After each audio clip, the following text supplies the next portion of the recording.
Right. It's looking a little bit Whoa, thanks better. for the jams, Um, man!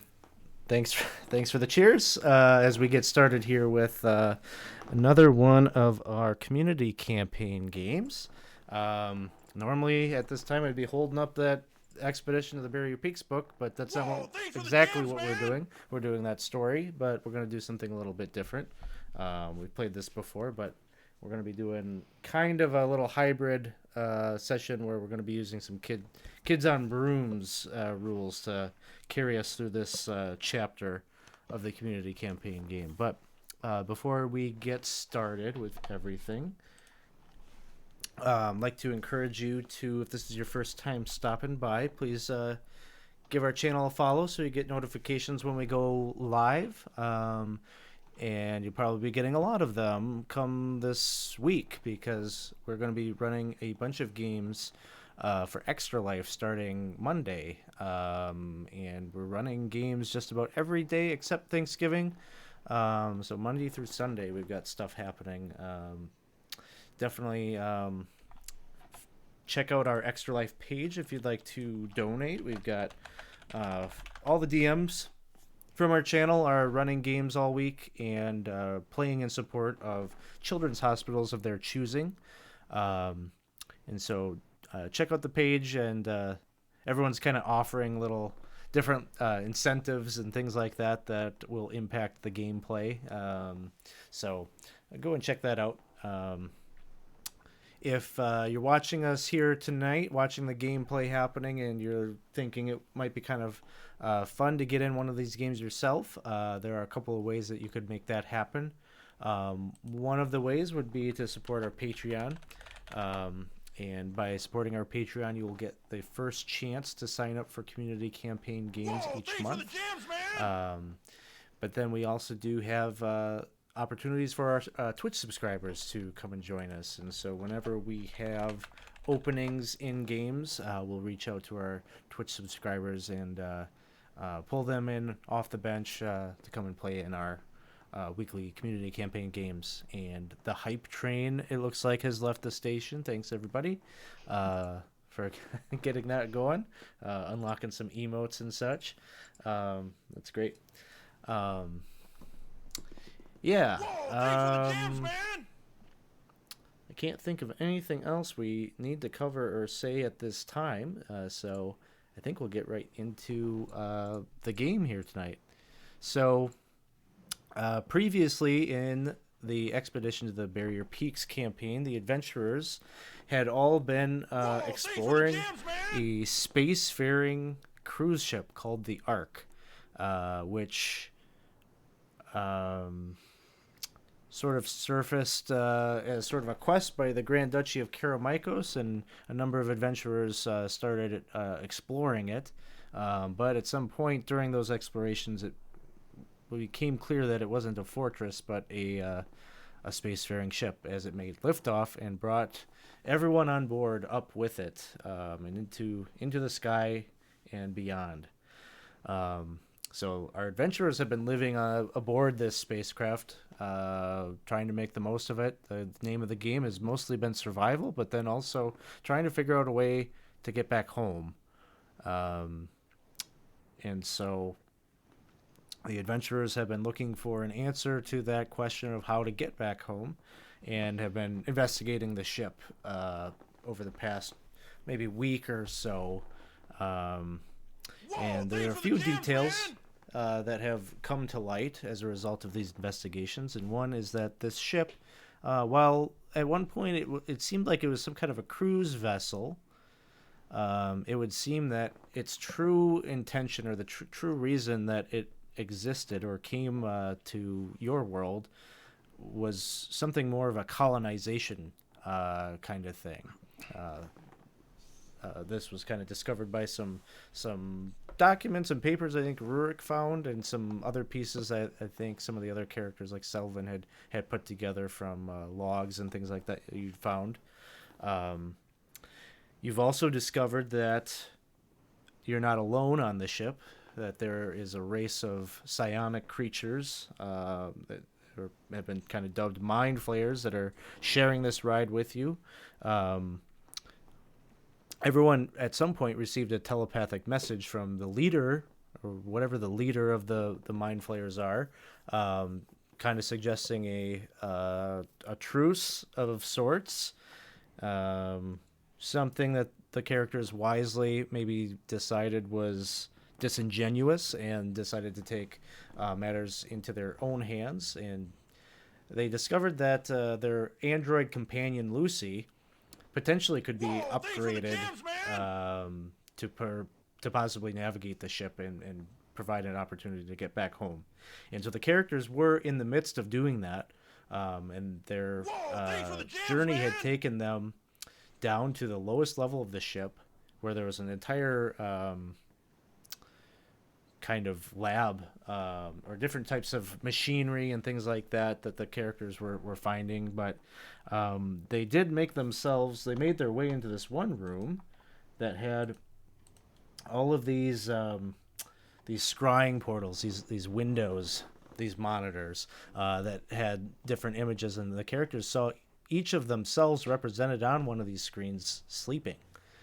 And as they gazed at themselves sleeping, they noticed that there was on each of their cheeks a purple little tadpole worm like creature crawling up their faces, and each of them then horrifically saw this little creature crawl into their ear holes.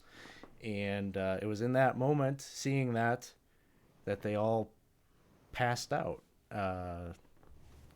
Everything went to black.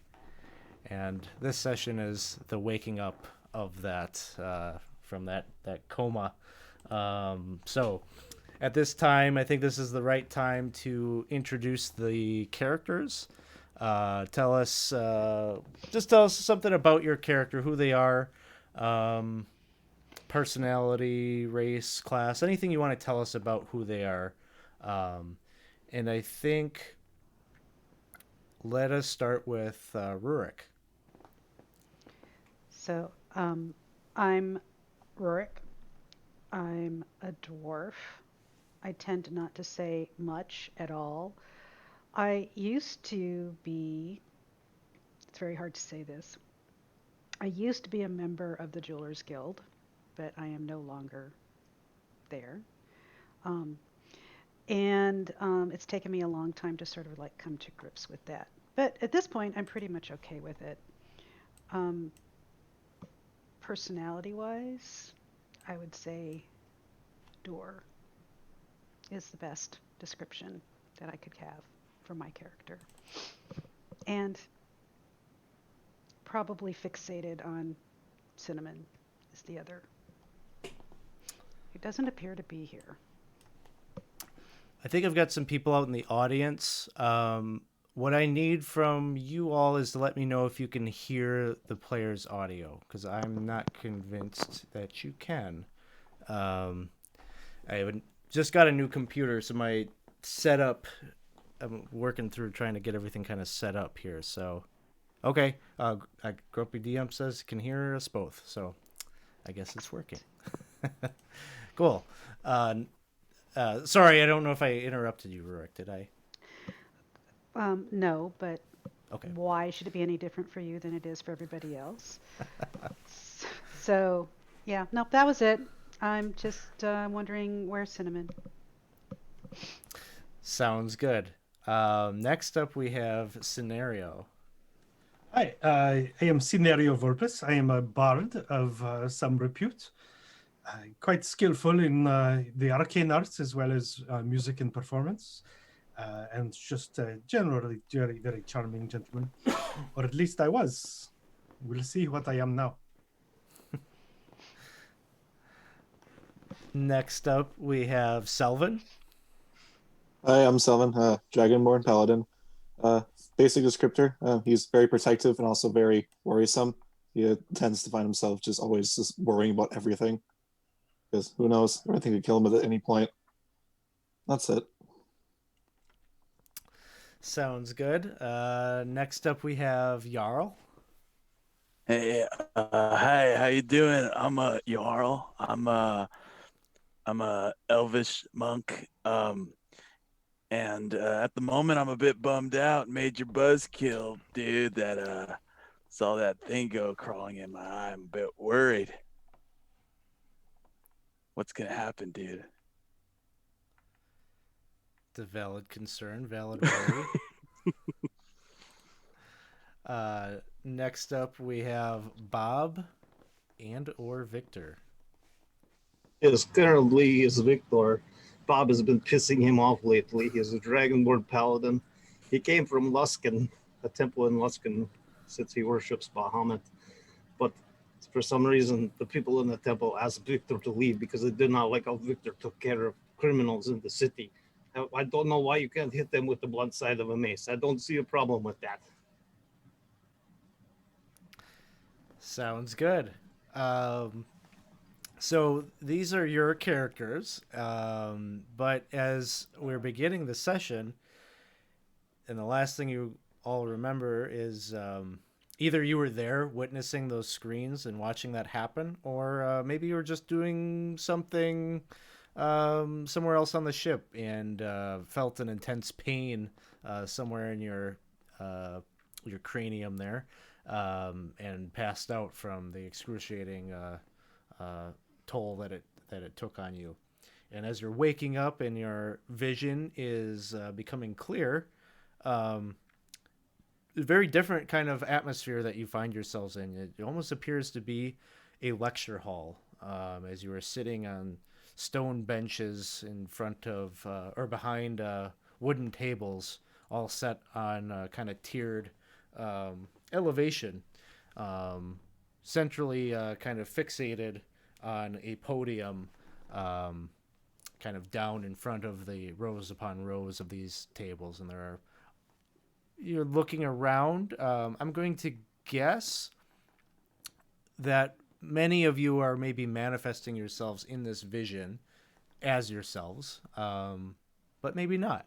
Are there any of you that are manifesting in this new world that you find yourselves in as maybe a different race or a different gender, or something that's not typically you? Well, Jarl would definitely look a little bit different. He I was would wondering he would look he would have a bit of a longer nose. In fact, it would be more of a beak. He would have a very long neck. He'd have wings, an Aarakocra, kind of a blue crane Aarakocra type, and he'd be, oh, cool, all right, feeling all right. Yeah. yeah. Wow. And as far as manifesting, others would see that pretty much as well. Is that? Yeah. Yep. Yeah. And Wings. so He'd still have the same getup though, except for wings and maybe a little bit larger smile on his face. If that's so possible. it's like I think Jarl, you haven't been too coy about sharing this Aarakocra past of yours, right? What do you mean? Who told you that? Who told you that? Good. Definitely, I've told a few people, maybe. Okay. So is it like the kind of thing where it's like obvious that you are you if the others are seeing I mean, you? you could see his eyes are a bit squinty, and he's like, ha, ha, ha, and you would hear the same. It'd just be coming out of this large, like 6'5" Birdman. Very skinny, very very skinny. That sounds good. Any others that have dramatic changes to how they are appearing here? Not comparatively speaking, but as I sort of look around and see where I am, the person that I appear to be clean shaven with kind of messy hair, have a pair of spectacles in a pocket, like on a chain, and very looking studious. And we have a redemption. Grumpy DM is out there. So redeemed name an NPC. So we might be getting some kind of character that is going to come along with us. But we'll get to that. We'll give them some time to come up with that. So I think the conceit here is clear. You have all been kind of drawn into the same illusion, vision, whatever it is. You're all here together. You're seeing people that you recognize. For the most part, you all recognize one another, with maybe a few exceptions in there. But yeah, so this is the point where I'm going to get some input from you. There are certain things that are just going to be kind of standard for our story that have to take place here. But this shared vision that you were having, this simulation, whatever you want to call it, seems to have taken you to some kind of a wizarding school. And so we're going to build out some of the details of that. And so some of the things I'm going to be asking about, I'll kind of go randomly around to get some of these details, but we're going to give this school a name of some kind. I'm going to be looking for some input on headmaster and who that might be. So we'll get them a name. We'll get them a kind of who they are. They different, what type of race are they? What is their expertise? Maybe some rumors about them or some stories we've heard about them. We're going to learn something about the school itself. Do we have maybe some notable monuments or places that we would go to? Some favorite pastimes. We're going to build some of these details out. I'm going to ask you to kind of help us with that. And so what I'm going to do is give ourselves a little roll here. And the first question I'm going to ask is going to go to Dawson. And that is going to be, what is the name of our school? Man, you just threw me right into the deep end, didn't you? Olive Rust School of Wizardry. I don't know. Sure. About that. What was it? Olivus? Olivist. Olivist? Olivist. Olivist. Olivist School of Wizardry. All right. I'm going to start then next with I'll do another roll here. Can't be Dawson again. Okay, we're gonna go Please to don't. Maureen for this next one. Tell us who is the headmaster? The headmaster is a head mistress, which you know if you've been at this school. And the head mistress, her name is Dorothea Click.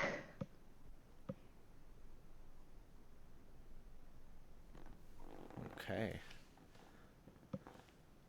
Next, I'm going to ask Ed to tell us a little bit more about Dorothea Click. Maybe give us some of those details about race or species. Come up. It could be anything. It doesn't have to fit into D&D player choices or anything like that. And maybe something about, how about personality about them? Sure. Dorothea Click eschews all of the stereotypes about witches and just rejects them roundly. So she refuses to wear a pointy hat or in fact, robes. She's always in breeches, heavily worn breeches, sometimes wearing a workman's blacksmith's apron. And she's often accompanied by her Great Dane. And maybe I'll let someone else name the Great Dane, but it's not so much that she likes dogs, it's that she knows she's supposed to like cats as a witch, so she refuses to. Perfect. So we've got Dorothea Click.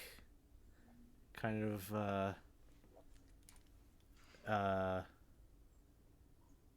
yeah, dresses sort of commonplace. Maybe doesn't even look like a wizard when you look at them, and has the Great Dane and is the headmistress of Olivist School of Wizardry. Um, Next question will be for Isaac. Yep. What is Dorothea Click known for?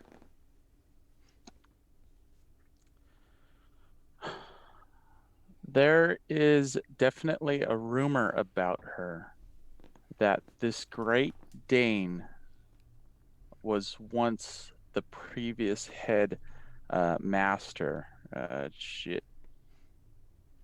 It's a rumor known throughout the students. They think that she somehow changed him into this Great Dane and keeps him around as a bit of a trophy for kind of. They really didn't see eye to eye much. She's kind of overtaken him. That sounds good. um, and then we're gonna ask. All right, I want to play off that.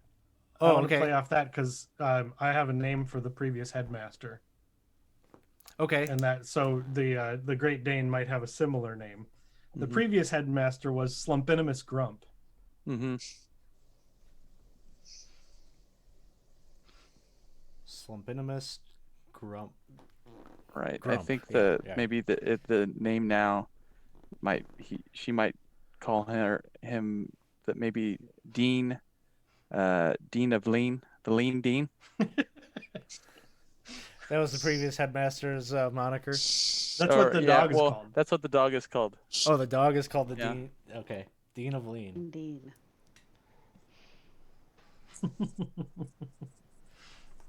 All right. Question for Dave. What is favorite pastime here at Olivist School of Wizardry is a combination of what two things? So would this reflect off the headmistress, or?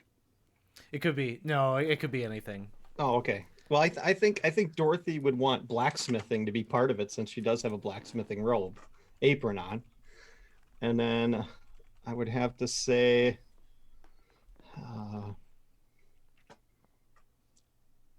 turning frogs into candles is the other activity. Specifically frogs? Yep, just frogs for some reason.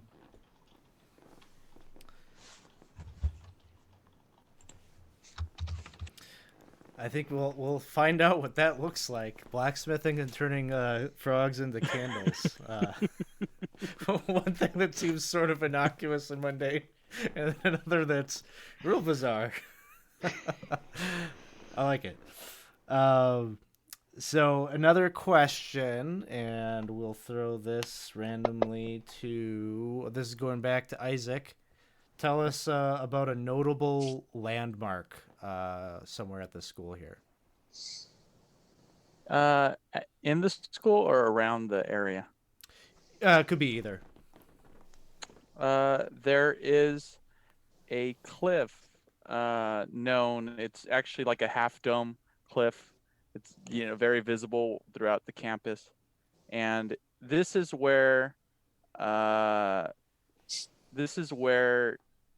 a new when you learn to fly on your broom, if you do, this is your first flight. It's one of those make it or break it type deals, and this cliff also it takes a while to get there. You might have to go through a number of different things in order to get there to prove yourself to the top, and then once you get to the top, you have to be able to get down on your broom.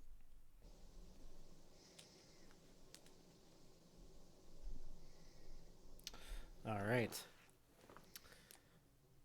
I'm going to ask at this time for a couple of rumors just about Olivist School of Wizardry.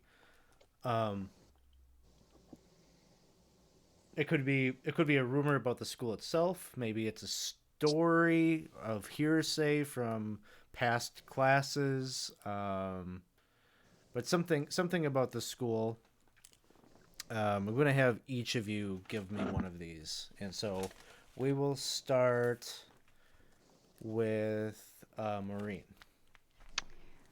So, the rumor that I seem to foggily remember has nothing to do with the headmistress, but has everything to do with a locked room. And in that locked room, there is a secret. And it is such a vile secret that everybody who opens the door dies the minute they look at what's in the room. And nobody knows which locked door actually leads the vile secret.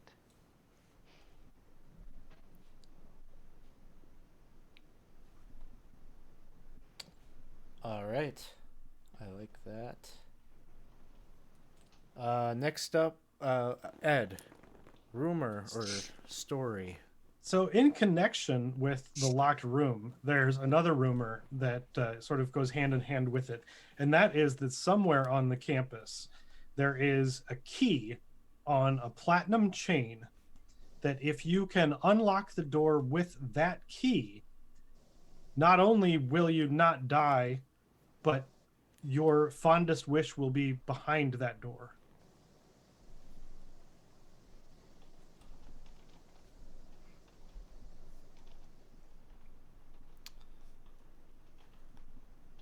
Sorry, just writing it all down. All right. Next up, we've got Dawson. Rumor or story about the school? It's gonna be a rumor. And back at the creation of the school, the original headmaster, Oscar Olivist, who founded the school, made a deal with a sort of frog god in order to keep the school sustained and thriving. He would offer candles to him. But then one day it didn't go as planned, and then the frog god cursed the school to be infested with a variety of frogs in every capacity. And they gotta, in order to keep hopefully one day get the curse broken, they keep doing the frog activity that I forgot we even said was it the candlesticks or the actual candles? Candles. That. We gotta burn the midnight frogs. Yep. Go burn them on both ends. Yep. All I'm sure right, it's all of his Isaac. fault. Isaac, story or rumor? All right. This is a rumor. Upperclassmen tell this to the fresh faces. There is a swimming pool in the attic of the main building. At the bottom of this swimming pool is a portal that you're able to go to different planes of existence, different parts of different worlds that you've never been able to go to. There's this huge rumor. They always talk about it. And at least maybe once or twice a year, there are a couple of underclassmen that try to get to this said swimming pool portal. All right. And then Dave, a rumor or a story? Yeah, it's said that if one of these frogs resists turning into a candle and turns into a large frog-like man, that he will lead you on a journey to a tavern with a headless man that will serve you alcohol. Wow. It seems like a lot of work to do. Just Oh boy. go to the bar. I think this do you is not get totally an worth ID it. if you do it that way, though? Yes, there's no ID because he's headless. He can't tell who you are. See? This is genius, whoever thought of this. Yeah, he's not liable. All right, there's a lot that we could work with here. Um, um, so I think we will leave it there with some of the world building. I'm sure there'll be other questions that will come up at times, so we might get some feedback on. But back to this lecture hall. All these things that you just like came up with, the name of this school, somehow you know, the Olivis School of Wizardry. You know who the headmaster is, Dorothea Click, Mistress. the headmistress with the Great Dane, with the moniker the Dean of Lean. You know, all these rumors and these stories that you've just shared. And at the same time, some of you may be kind of aware that you shouldn't know that because you don't have the feeling that you have like a lot of experiences here in this place, even though somehow these factoids are embedded in your memory and your database of information about this place. But as you're coming to and you're looking around, you're recognizing some of the students here. There might be a couple here amongst your group that you don't recognize, depending on who you are. And as you're looking around, you notice that the vast majority of the students that are sitting at these desks are identical, in that there's a number of them. You know, it seems unlikely that they're twins. There's probably a dozen or so of them that appear to be an elderly man in wizard robe, just kind of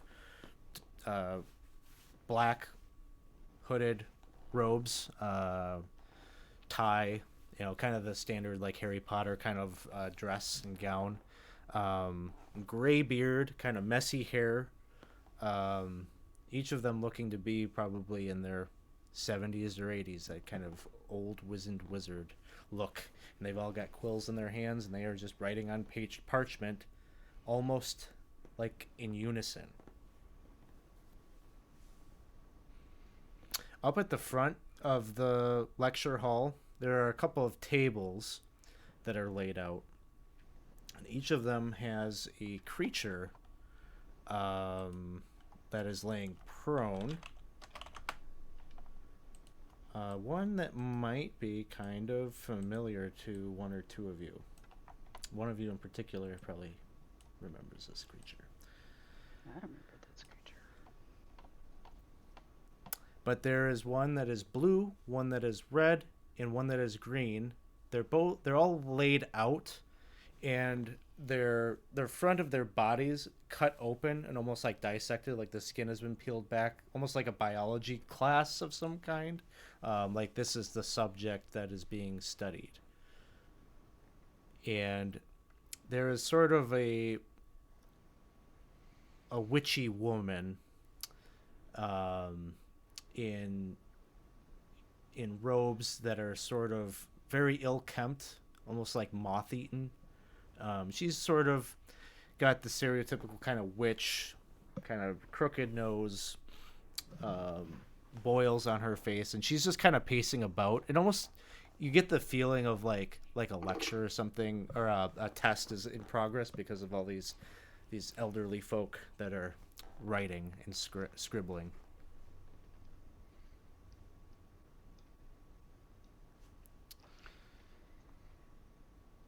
Victor will go up to him. Do we know what these are? The creatures on the table, or Yeah, up on the floor. They're prone, right? yeah, they're like laid up on like lab tables. Okay, yeah, I would just go up to him. You could make a brains check. Brains check. Let's see. As Yeah, this D- is going on, I find that I'm D12. I find that I'm now wearing a very nondescript brown robe, and I'm keeping my head down.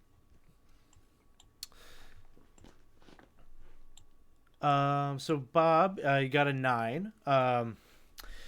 Yeah, you know that these are Slod. This is a type of creature that you've heard of before, like you've maybe read or heard stories about them. it doesn't mean you have like an intimate knowledge about them, but you know that they're creatures from like a different. They're not native to your world, Okay. and so you know that much. Um, and the woman scenario as you are. Do you want me to call you scenario or a different name for the session? We'll get there. Okay, we'll get there. So she looks at you as you're kind of being sort of unassuming, and she says, "You." Yes. Yeah. That's me. She says, "First question: how do the slod reproduce? Hmm." Oh, well, I believe that they lay eggs in their victims, mistress. Very good. But answer me this: which color of slod is able to produce this egg you speak of? Oh. I think it might be the blue one. And she like comes over and she like smacks you upside the head. She's like, "Incorrect. Anyone else?"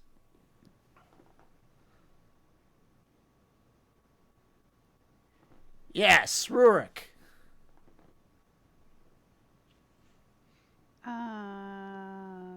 The green one?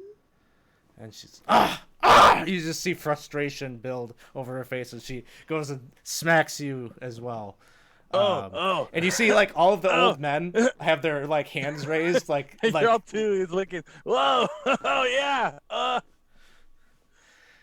and this woman just like she's like done asking, like her patience has been tested, and she just turns her back and she's just like fuming, and she's going over a lesson. She says, "It is the red ones, the red ones. I've been over this 1,000 times." And then she starts like her lecture over, and she points, you, and she points at Scenario and Rurik. "I want to see you after class in my office."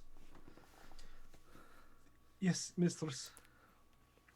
And with that, she just storms out of the lecture hall, and she says, "I want your papers on my desk, all of you, by the morning.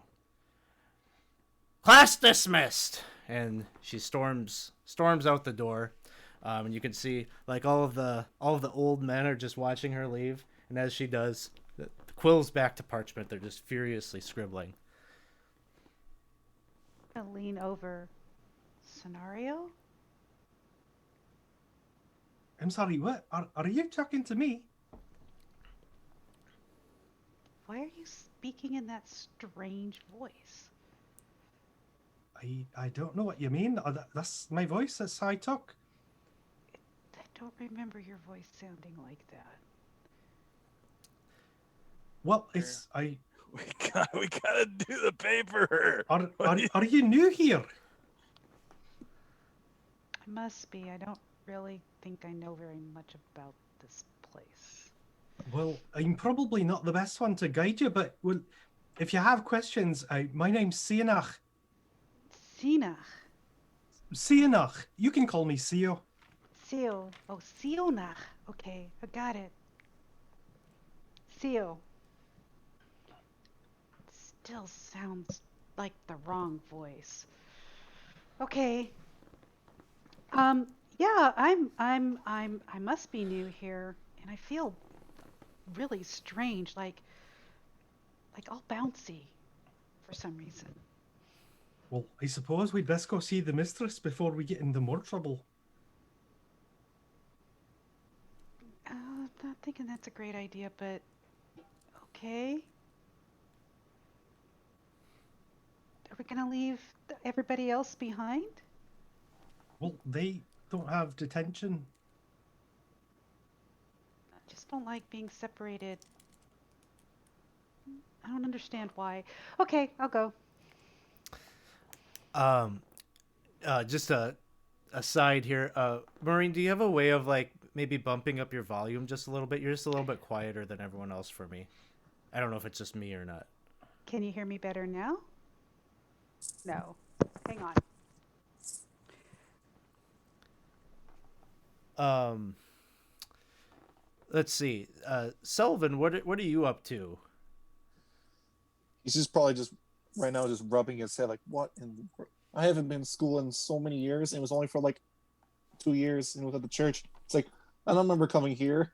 Where am I? What? Who? And he's just like frantically just panicked right now. How about Jarl? Jarl is he just saw two fellow students get slapped in the face. He is writing his report about how they are red because they are red. Red is the color that is the color of where they reproduce and put eggs in you because it's red, and red is a color, and there are many colors, but red is the color that they reproduce and put eggs in you, and red is the color You can see because it is the color. Sitting right next to you is one of these old men, and he's like looking over at your writing, and you just hear him like, "You're so screwed. You're gonna fail." Dude. What? Why? What are you even doing? Look, hey, dude. What? I'm gonna lean over and look at what he's writing. Yeah, make a, let's say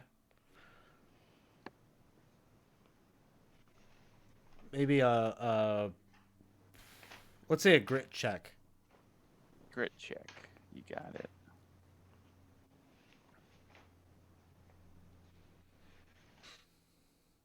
Ooh, Explode.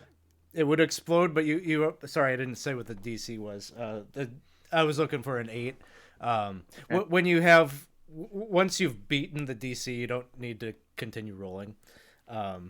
So you take a peek over there, and you can see like his paper is like full of citations of different authors.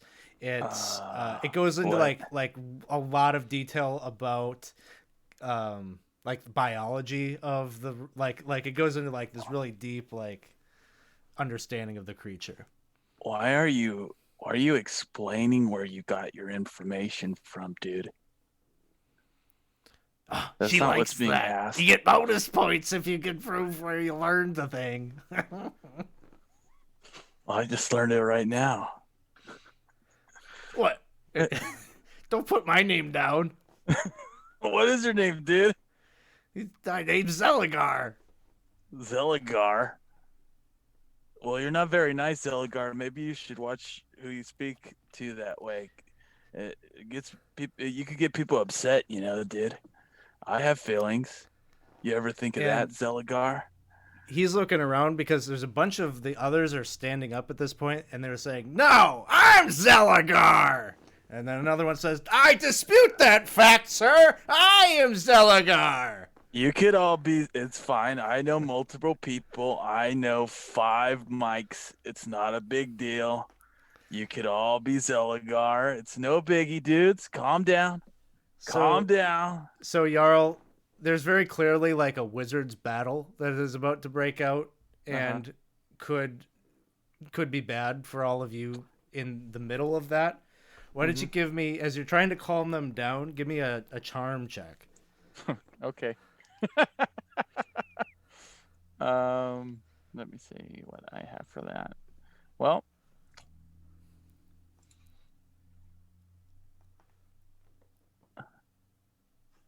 maybe you guys should just fight it out, dudes.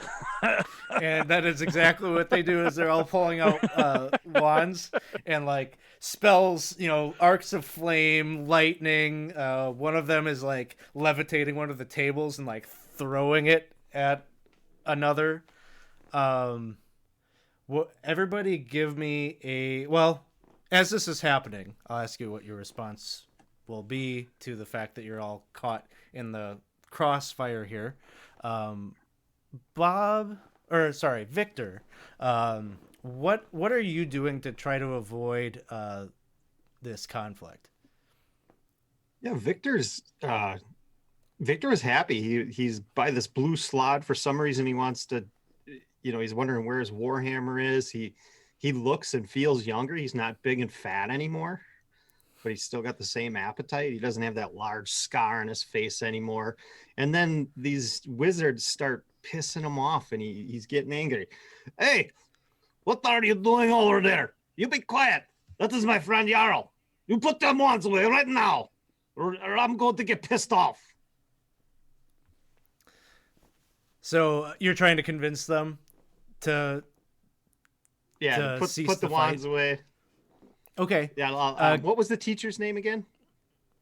The teacher's name, she didn't say what her name was, but you know it to be Wormriddle. I'll go get Wormriddle right now. You sit your butts down.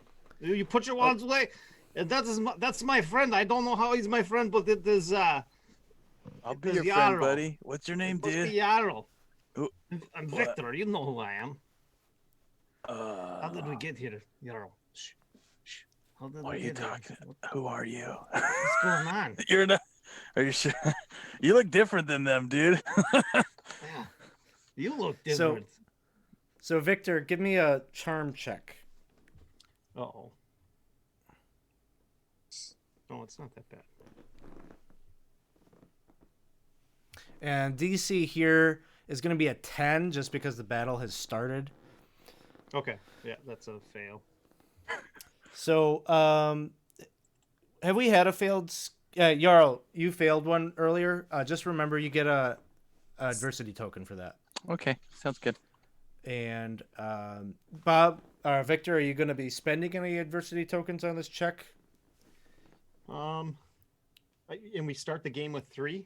You start with 3, so if you burned them all, you could make the check here. Oh, so I'd have to burn them all right now. Yeah, each one would be a +1. I think he'll let it slide and see what happens here. Okay. How about Rurik? What are you doing as a result of being in the crossfire here of this wizard's battle that's playing out? Well, very instinctively, I'm like trying to like make myself as invisible as possible. And so hunkered against the side of one of the stone benches and trying to drag Theo down with me. Just get down. Okay. So you're trying to just kind of like duck under like one of the desks and kind of, tornado drill this a little bit. Yeah, keeping stone things away between me and all of the flashing things that are out there. Okay. Give me a flight check. A flight check. Okay. And this one we will say they're not really trying to hit you, so we'll say it's a 5. Oh, it's a real fail. So, okay. So you end up ducking under that table. Mm-hmm. And what ends up happening is one of these wizards actually like casts a spell that brings some of the ceiling down. Like they're being like extremely destructive for a small dispute over what their names are. But they seem real animated about it, and the ceiling comes crashing down on that desk, and it actually breaks the desk, and you kind of get pinned underneath all that rubble and that debris. That sucks. Am I saying it right? Silna? Sienach, but Sienach. just CO is fine. CO? Okay. Yep. What would you like to do? You just were about to be. It was like Rurik was trying to like maybe pull you under this to the safety of that table, and it wasn't so safe. I think something of my sort of innate person is sort of manifests, and I'm going to draw out my wand, which is actually a tuning fork, and I'm going to brandish it at the room, and I'm going to sing a song to calm everyone. Okay. And I'm gonna infuse it with magic. Sounds good. So you'll roll a charm check plus the d4, and we're gonna make this a 12 at this point. The battle is raging on, so you gotta pull them in here. And I have 11, so I'm going to use an adversity token to succeed. All right. And Rurik, take an adversity token from the failure there. I did. So as your tooting fork kind of reverberates through the room, and it almost like momentarily like freezes all of the objects and spells that are like almost has like a nulling effect on all the active magic that is happening. And then you begin your song, and all of the old men, these old wizards, you have their attention. They are curious about you and seem like all their hostilities cease. And I'm just going to quietly sing this sort of like high, sort of lilting ballad as I back away toward the door because I have detention.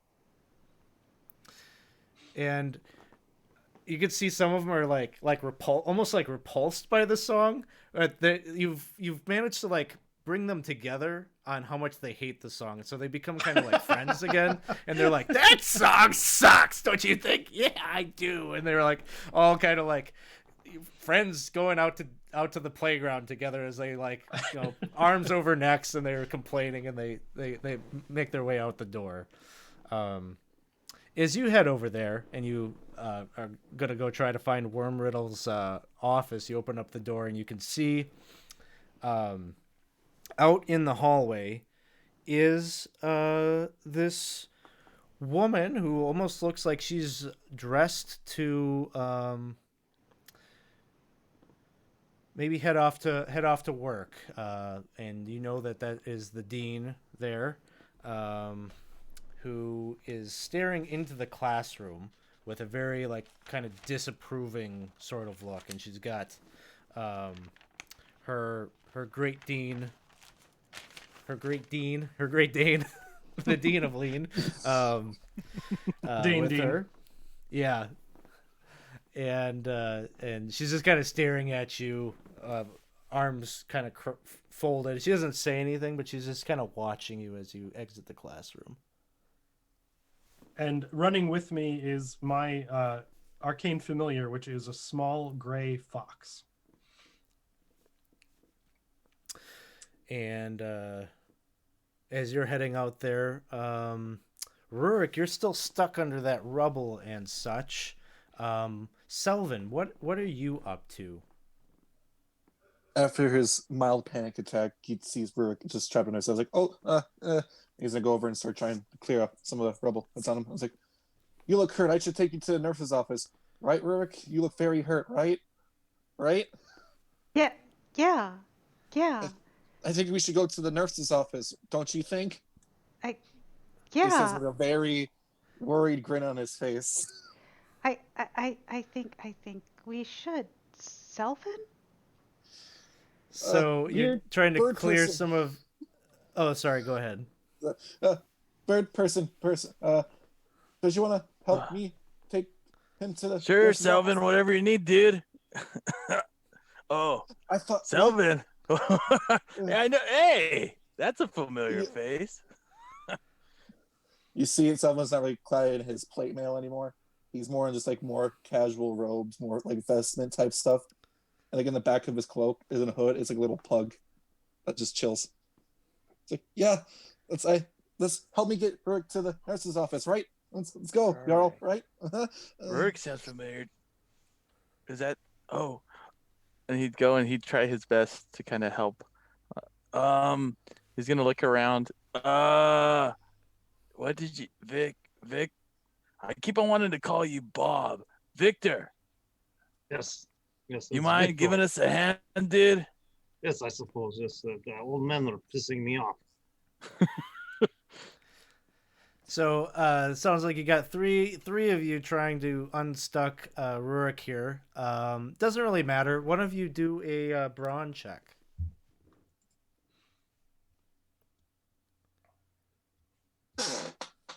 Sure. I guess I'll take it. And the DC here will be a 7. You know, I'll throw in the token and make it a Throw in a success. token to get the So Yeah.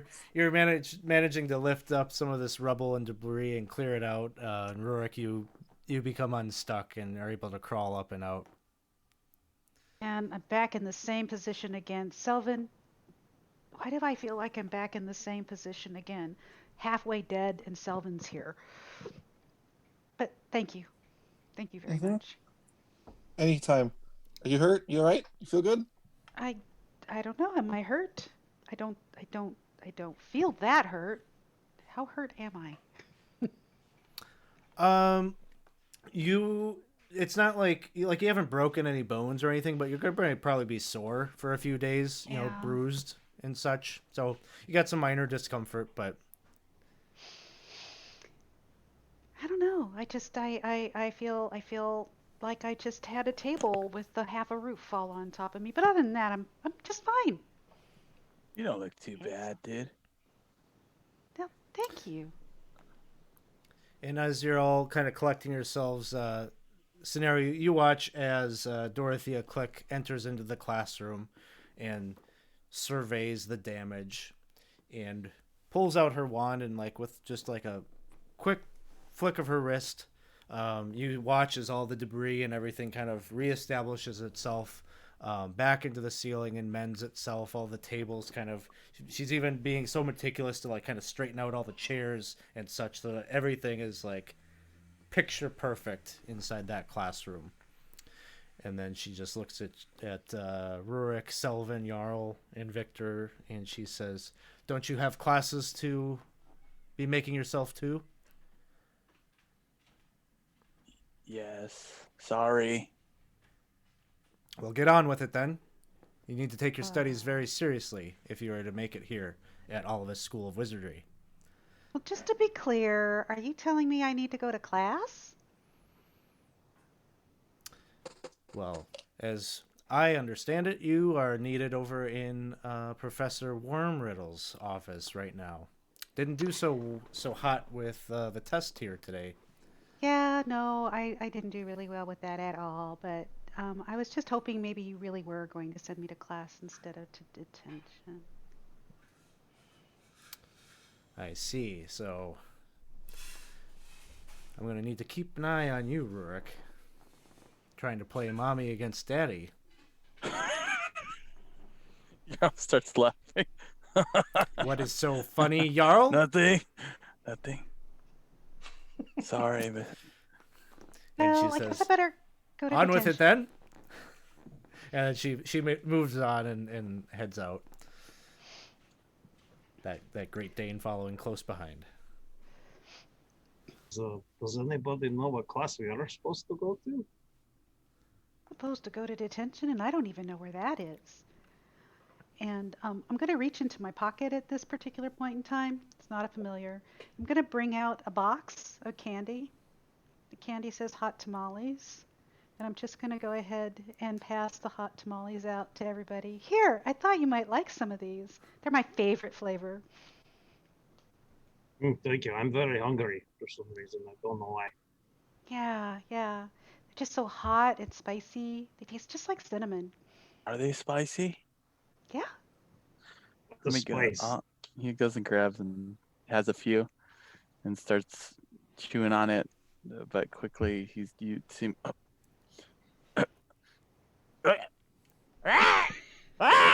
And you just see him start his mouth beak open wide and his tongue kind of. Are you choking? Okay, Heimlich. Thunk. You gonna try to help Jarl out with the Yes. choking situation? Absolutely. Although I don't know that I Heimlich would- works on birds. Yeah. I would say it's a flight check. You're trying to help him avoid some harm. Okay. Here's hope this one is better. Did it even show up? No.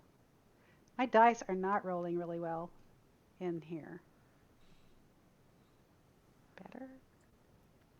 So you go over to perform Heimlich on Jarl, and he kind of like gets a little bit of air as like you're pressing on his chest or whatever, but then like it opens up his air passage just enough that the tamale gets like a little bit deeper into the windpipe. Oh. Um, can I spend then 2 adversity tokens and have a commonplace item? Yes, Okay. that's one of So your abilities. yes, so I'm going to spend 2 adversity tokens and I'm going to have just the right size forceps I need to like reach Very inside. long. Very, Very very long. long. Oh, I've done this for birds for real. So down into your throat and just and take it out. I'm so sorry. I'm so sorry. Are you okay? So you manage to go in there, deep dive, and unwedge that, and you're breathing again. His eyes are tearing up, but thank, thank you, dude. He's I'm coughing. It's hard to understand him. I'm not going to go through all that right no. now. But he's very thankful. Yeah. Thank I'm thank you. I'm so There, sorry. it was good. It was good. It was spicy. Good. I like that.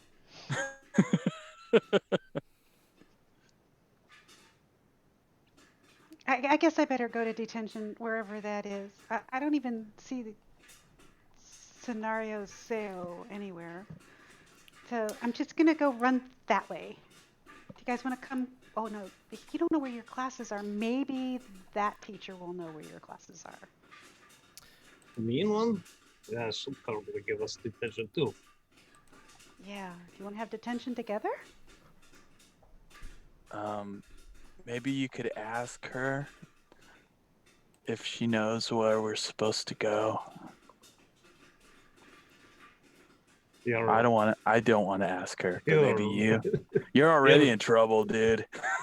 you're Okay. a wimp, Yarrow. You're a wimp. What? I don't want to getting smacked hurts, dude. Okay.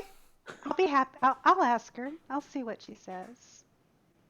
Maybe I'll offer her some of those spicy things you gave. But my face is really red right now. Oh, maybe she'll like that. She might like them as a good briber. Yeah, that's a great idea. I think I'll do that. So you're all heading to Wormriddle's office for detention slash direction on where to go. We're So gonna go get yelled at. I was Yeah. gonna say I'm I not. was gonna have an idea. We have school bags, right? yeah, Do we have an itinerary or like a you sure schedule do. planner? You sure do. So you look into your knapsack and you realize this, and you can see your next class on your itinerary is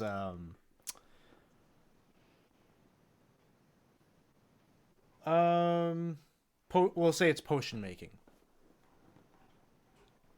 and you would all have like class together, so you have like the same class schedule. Everybody's going to potions? What the potions? I hate potion making. I think. I've never had this class before. It could be fun. So now that you know where your class is, are there some of you that are heading to there? Is it kind of like a split scene type of thing where some Scenario and Rurik are going to go towards Wormriddle's office, and then the rest of you are going to go to class, or going to Wormriddle's together? Is it on the way? Split. We have a map? Uh, we'll say probably not. Classrooms would be maybe in its own wing. Professors' offices and such, maybe in a different wing of the university or the school. Okay. Well, I guess we'll have to split at the end of the hall then? All right, that sounds good. So you kind of split up and make your way to your various destinations that you need to go to. Um, let's first start with the crew that's going to potion making.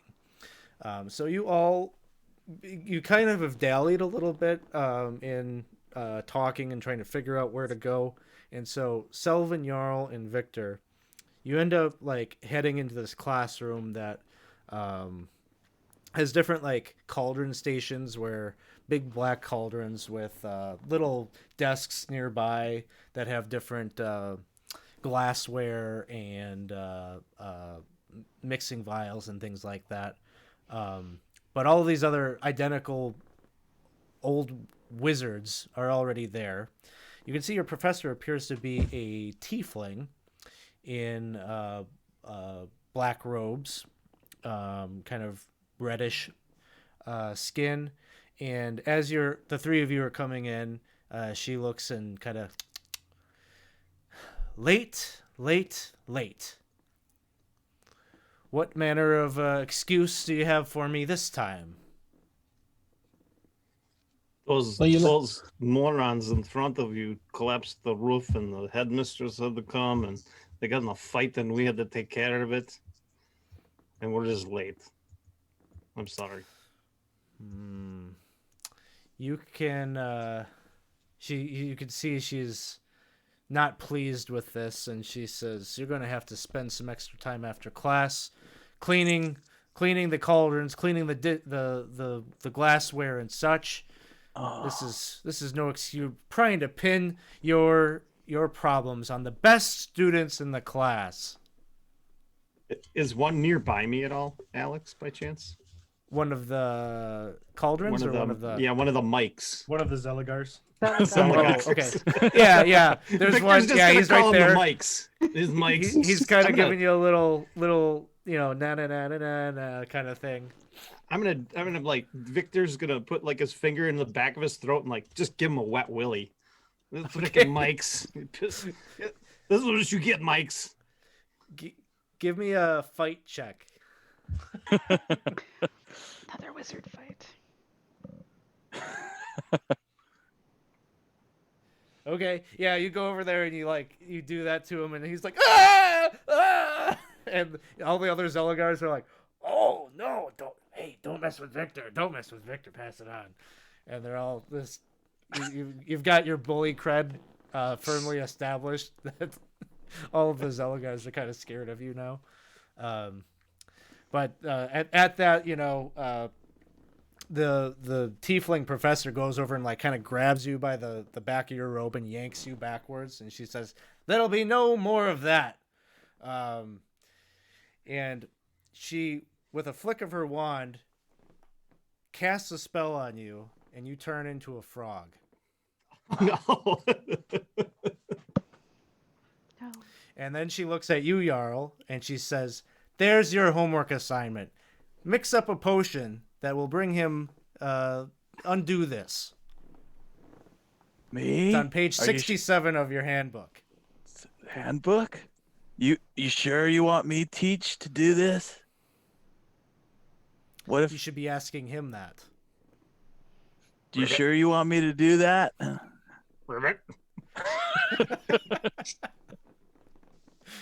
Rip it. What?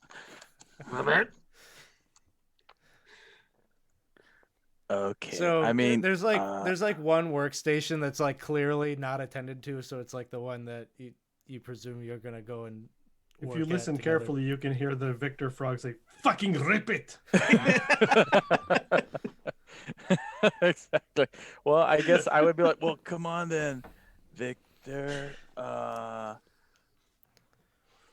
Selvin, dude, you're gonna need to help me. You always kind of help, dude. Yeah, I'm more good for physical stuff. Not really much in terms of changing people or things back to the things they were. But I can certainly try, I guess. 67. You said. Yep. Mm-hmm. Flip. So you flip it to page 67, and there's like a complex formula that requires like there's like ingredients and liquids that are measured out in measurements you've never heard of.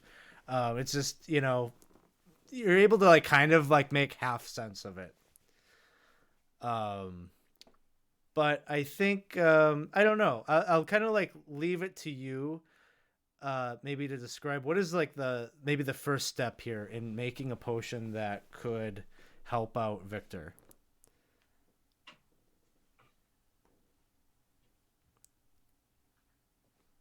Well, first thing, we need to start off with a nice, clean batch of water. Because as we know, every good material requires a nice, healthy dosage of water. So we'll get freshly distilled water from the conveniently placed sink that's in the back of the room, of course. Yeah, so you're looking at the back of the room, and it looks like there's maybe it's not like intuitive that there's one place that you could procure this water. There's kind of a couple of different basins, and built into the stonework of the wall, there are a couple of kind of like hemispherical little basins that pop out of the wall that have clear liquid in it, odorless. It could be water, but then there's also this like divot in the floor that's kind of a bowl shaped that also looks like a clear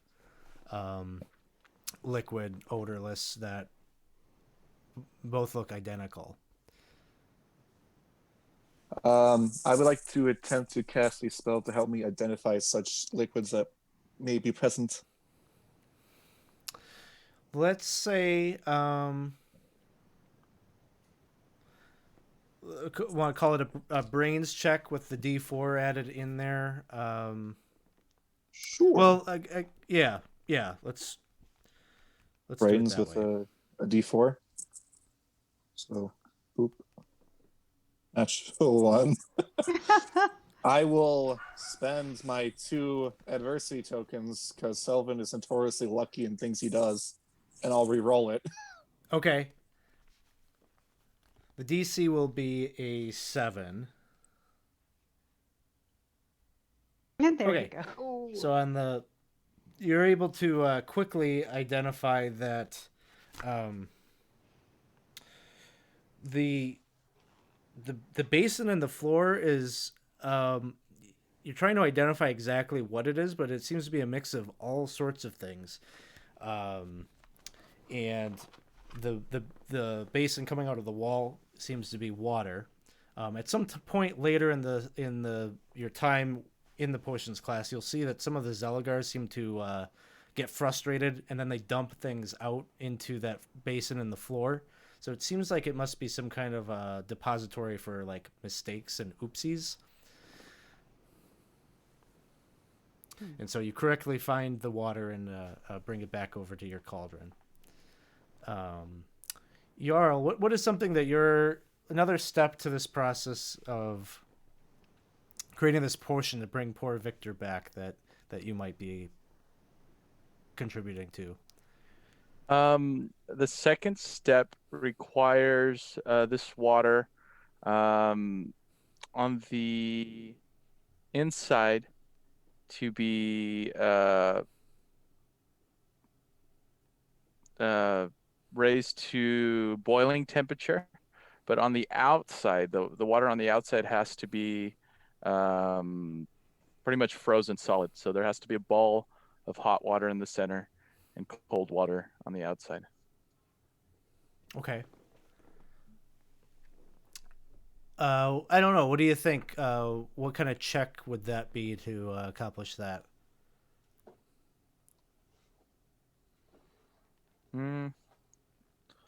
I would assume probably, let's see.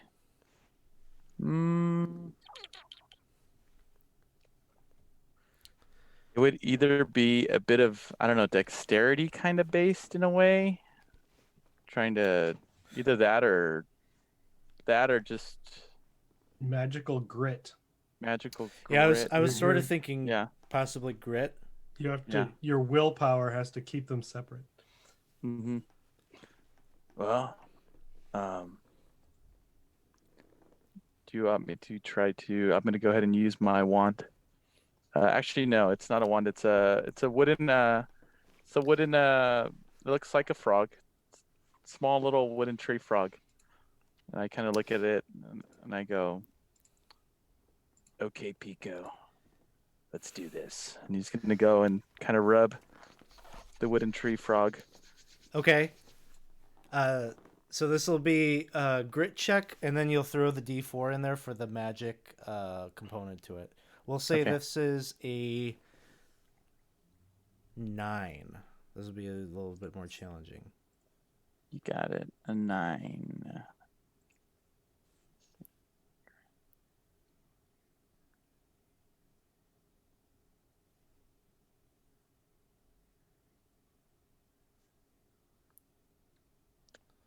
And plus Then 4, the- you said? And then the D4. All right. Mm-hmm. Oh, a D4. Okay. Well, So just with that, you've made it, Mhm. and so you managed to accomplish that and bring that piece of the formula into play. While that is happening, the two of you are over this cauldron, getting supplies, measuring things out, doing the processes that you need to do. Victor, one of the Zelagars has noticed you, and in order to do some of the pastimes here at the college, you need a frog, and you're a frog, very conveniently placed here. So one of the Zelagars is like casting a spell to like kind of pick you up, almost like mage handing you over to him. What are you trying to do to avoid that fate? How far away is he from me? He's like, I don't know, maybe like 15 feet away. It's like the guy that you just did like the whole thing to, The ear thing too? bullied him. Yeah, he's the one that's like, I'm gonna mess with you now. Is there like anything on the ground, like a piece of gravel or like a dead bug or like a dead roach? Yeah, Or- yeah. It's, they do clean up here after each of the sessions or the whatnot, but we'll say that there's like a living cockroach that's kind of scurrying nearby. Okay, so I would Victor would try to uh, shoot his tongue out and grab it, and then he would try to spit it at the guy. I'm gonna try to bounce it off his forehead to Okay. interrupt his concentration. So let's have this be a grit check as well. Your senses of becoming, a frog and things like that. It might be kind of grotesque even for you to like manage to make this happen. Sure. And we'll say it's a 5. Oh, so I have to spend 3 more adversity tokens then to make that successful. So I have 4 right now. Is that how that works, or what? Here, let me look at my strengths. real Yeah. quick. Yeah. Unless you get some ability that does something differently, by default, the adversity tokens, when redeemed, become +1 on the roll. Okay, so if I spent 3 of them, then I'd get the 5, correct? Yep. And then you'd be Okay. getting it. And then I would have 1 left. So yeah, I'll go ahead and spend those, and that way I can try to shoot the cockroach at him then. Yeah, so Sullivan and Jarl are just a little too preoccupied to notice that this is happening, but you start getting picked up, and then you're in panic mode. You see this cockroach, this idea flashes through your head. Tongue goes out. You lance and grab the cockroach, which is squirming around, and you manage to keep hold of it as he's bringing you near. You spit that thing out, and it flies into his face. And then he kind of like freaks out and like swats it away, and you see the cockroach goes falling into a nearby cauldron. And you can see it starting to like bubble, like kind of violently. And you see the Zelagar is like, "Argh!" And he's going over there and he's like attending to that. And it starts to bubble over, and the professor is like runs over there, like she notices that this problem is happening, and she quickly like casts a spell that seems to like, kind of shield that cauldron as it goes and explodes, but she traps the Zelagar in there with this protective magic. And as it explodes, you just see it kind of like drip down over him, and like all of his hair just starts like falling out. His magnificent beard, and he just becomes a hairless Zelagar. So Ribbit, meanwhile, take that, Mike. Sorry. Meanwhile, over Selvin and Jarl are completing their process, and they have distilled this potion. As best you can tell, you feel like you did what you could to follow the directions, but there's only one way really to find out here. Now, do we pour it on the frog or make the frog drink it? You That's have that's to the main drown question. the frog in it. Selagar, who Brown the said that?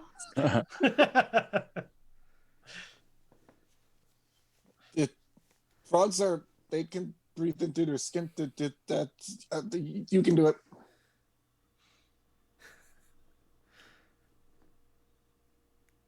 So you're giving Go- it to go- Jarl? Oh, sorry. I okay. What? Jarl was zoned out for a bit. And he was very. What do I? What? So what do I have to do, dude? Well, either you make Victor drink it or pour it on Victor. Either way, I have no idea because I don't know how to make potions well. I barely did it. We barely did it this time. We So- either drink it or he drinks it. Or Come pour here. it on him. I don't drink it. You don't drink it. Okay. That will turn you into him, I think. But you're also a bird, and Okay. just give it to Maybe the we'll frog. let Victor decide, dude. All right, Vic. And he's gonna go. Victor, is he on the floor? Is he on the floor still, or is he? Yeah, I don't know. Probably relishing in the victory of totally owning that Zelagar. Maybe gonna hopping feel- over. You're gonna feel this like weird, kind of bird talon-esque kind of hand pick you up, kind of set you back down. Victor, hop once if you're Victor. I think you're Victor, right? I didn't see any other frogs around here. I think Victor would just mess with Jarl and probably pee. What is? I didn't say. This isn't Victor, dude. He's gonna pick him up. And he's gonna go. Anyone else see a frog around here, dudes? And then Zelagar's like, "Frog, where?" Right here. Did you find another frog? We're looking for Victor. The one. You want to trade, dude? I'll be like, ribbit, ribbit, ribbit, ribbit. Jarl, I don't think the frog agrees with you. I think there's plenty of frogs in the other direction that are totally not Victor, and that may be Victor right there. He peed though. All of the Did you not hear Zelagars the have nervous gathered croaking? around and they're creating like a circle. Like this is a big spectacle at this point. Jarl's gotten their attention. They're all pointing at the frog and whispering and murmuring to one another. Zelagar. And then the professor kind of comes over too, the tiefling professor, and she's just staring kind of expectantly because you've got this potion in your hand, and she's like, "This is the test."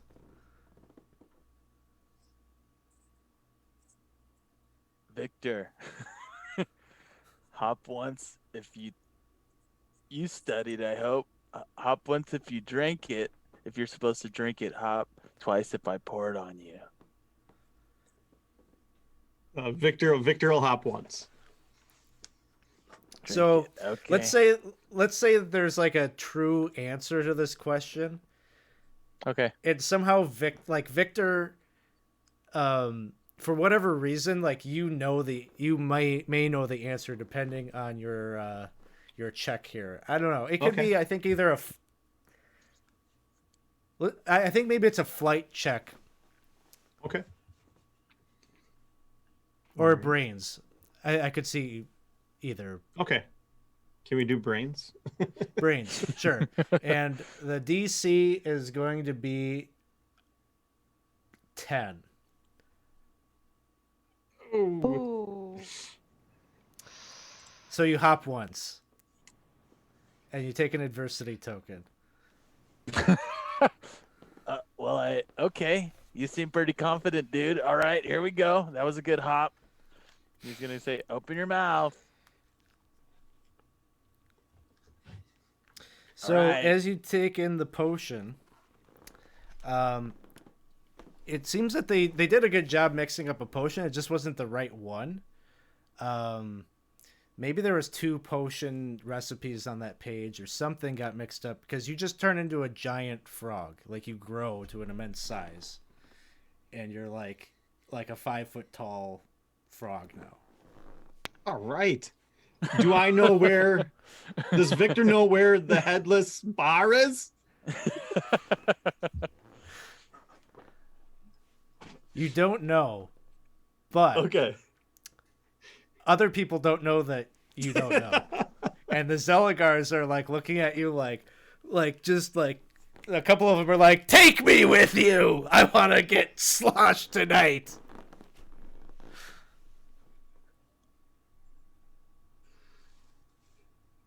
And they're all think kind of that like was- patting you and like We did it. We trying did to be it. kind and nice to you. We Did did you it. know that's not the solution. That's just a bigger frog.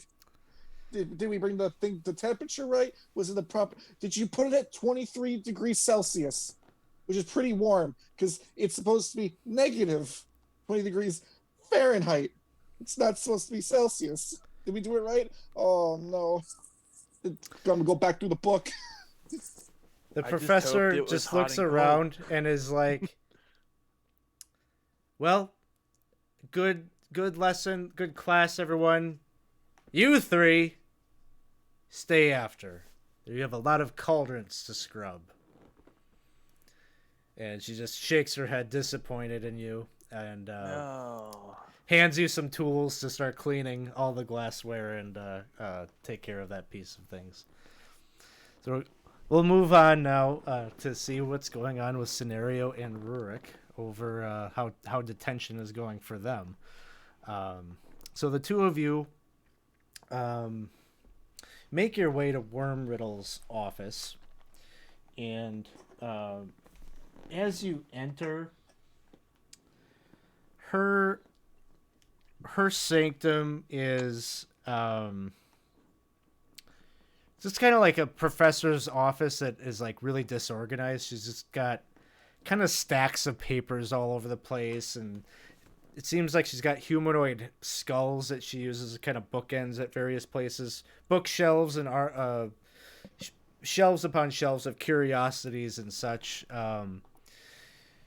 And as you enter, you notice that she's sitting at a desk behind mounds of books and such, and she seems to be playing with something. And as you all enter, whatever it is, you watch her. It's like on a chain. You don't really like get a good look at it, but you see her tuck this thing into the front of her robe, and she says, "Ah, Seal, Rurik, you've made it. I'm very disappointed. The 2 of you show a lot of promise, but we got a lot of work to do. Well, Follow that's kind me. of you to say. Now, I don't say it out of kindness. I was trying to be cruel. Well, I appreciate the vote of confidence either way. Well, I do have some need of you. You might be able to redeem yourselves in my eyes. Come, we have bodies to stitch up. That And, sounds foreboding. As you're leaving her office, you notice that on one of the bookshelves there are these like little, very small kind of figurines, little plushy looking dolls, and they all look like not just all of you, but other characters from the ship. You see a cinnamon doll. You see, Sister and the rest. All the other characters, Butterbrickle. Even Barry, even poor Barry, the little chef outfit. Stupid, sexy is there. William. Barry. William is there, yeah. Sweet William. Yes. And she leads you from that room, kind of insistently, into another area that seems to almost kind of resemble like a morgue. These flat tables out, and one of the tables, three of the tables have these Frankenstein-looking flesh golems that are kind of laid out and stretched together and made of various body parts. They're all kind of complete, but there's one that is just a torso, like a dismembered torso. And off in the corner, there's this gory mess of body parts that are just laying there. And Worm Riddle seems to kind of gesture to that pile, and she says, I don't have time to complete this one. It's going to be up to you. Right. Well, I suppose we'll get to work then. You're going. All of the bounce is just like leaving me at this point. So she seems like she trusts you enough to leave you unsupervised. She kind of points to there's a workbench that has all sorts of kind of gruesome looking rusty tools and implements. She seems to suggest you find everything that you need over there. I'll be back in an hour. And then she leaves. As soon as she leaves, I'm going to grab Sarah by his robe. Scenario. This is really Rurik. You keep saying that name. I'm not sure that I know you, Oh, yes. but I'm not sure what your plan is, but I'm getting the fuck out of here. I'm not doing that. Okay, good. That'll work. As long as we get out of here, I'm fine. This is just so wrong. I mean, even for a little while. No, that's gross. I'm not stitching together some wee man. No. Okay, fine. We'll just get out of here. That's okay. Right, yeah, okay. Okay, well, how? Well, I was going to try the door, but if you have other ideas. Is it locked? The first door into the laboratory goes out into her office. You didn't see her or hear her like lock that door at all. Oh, I thought we'd gone out. Okay.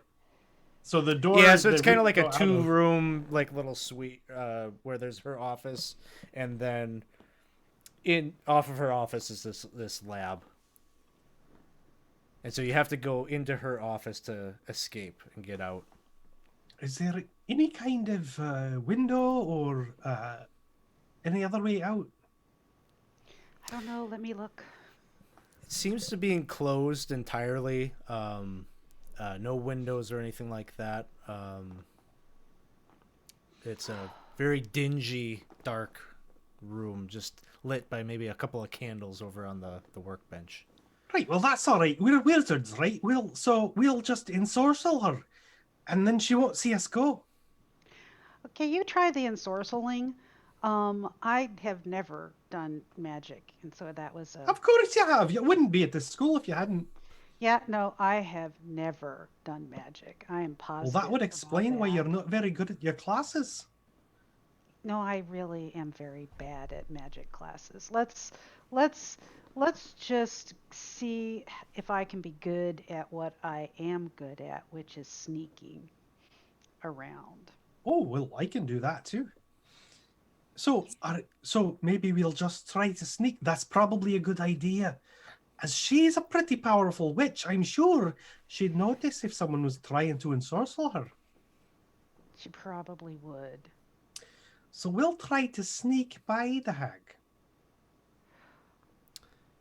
Or at least,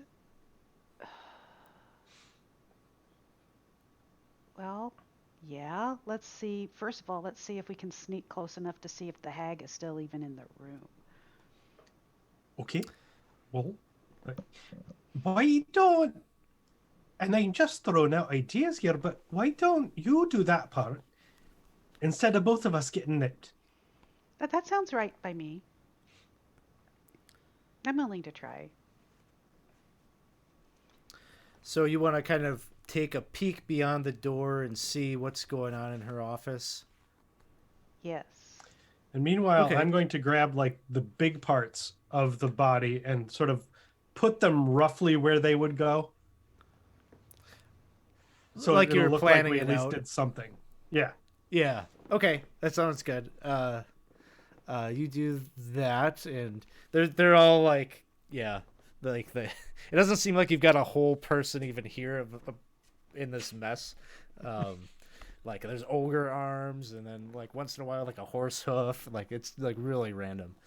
Oh, that's good. Then if we can't finish it, we'll have a good excuse. Rurik, you take a peek into the room, like you just open the door just a crack, and it hasn't been that long that she has left, but you can see she's sitting there in her chair, her um, her heels up on her desk, and she's slumping it in her chair, leaned back, and she's like sleeping. It would seem she's kind of snoring, and once in a while she's just patting her chest, um, maybe kind of like fidgeting around for that object. And it seems like she's kind of doing the that's safe and secure kind of thing, and uh, sleeping soundly. It would seem as you're looking around. Okay. So I want to see if I can get a better look at what she's patting, that object that she's patting, Okay. without waking her up. So in order to do that, you're gonna have to sneak over there, Mm-hmm. and likely you're gonna have to maybe just gently kind of move the chain up in order to get a look at it. So I'm really got a deft touch with. I guess my forceps probably disappeared shortly after rescuing. Oh no, the intent of that skill is just like you happen to have a thing. Like it's not a magical thing, it's like physically a thing. So I still have the thing. Yeah, so you'd still have it. Okay, so I'm gonna use the forceps very gently to sort of pull from a distance, not Okay. too far behind. I'm gonna say this is probably grit to have the steady hand enough to be able to do that without her noticing or waking up. Okay. And yep. I hate fantasy grounds. That's all I gotta say. Okay. You might be in luck here because Scott is watching and he just redeemed make a die explode. Oh, So okay. if you want to use it on that, we'll say Yes. you got a 12 and you can roll that Thanks. again.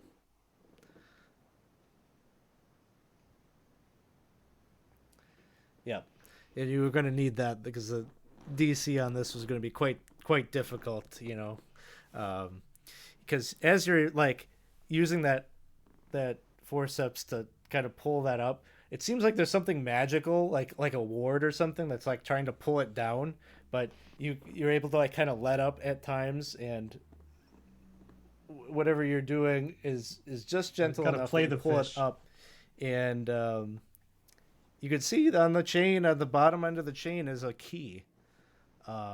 And it has all of the markings of that legendary key that you have heard of before. The one that maybe can open a door somewhere in the college. Okay. I know this is pressing my very bad luck right now, but can I, from the way I'm holding it, can I actually get it over her head, or is the ward just too strong? You think um, you think that the ward is there, And in order to safely bring this key up and around her head, you're gonna need magic. But I don't.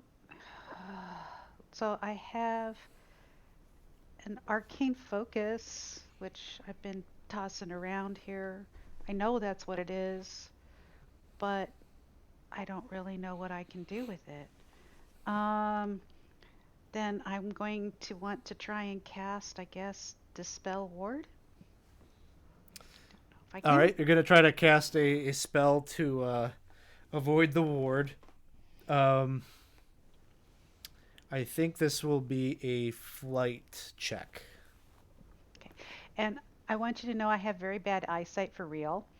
And I was using my fight die instead of my flight die before. So it's Oh, really a okay. d6. So hopefully this will be better. Yes. Okay. Now you roll a d4 in there as well because you're using magic. Okay, my magic focus. So, you attempt to cast a spell, and maybe you correctly suggested, earlier that not so trained in that or not so good. As you cast the spell, it seems to kind of do like a kickback kind of thing where she gets pushed, and you grab the key, like you seem to manage to grab the key, but she topples over in her chair and immediately wakes up, and you hear her say, what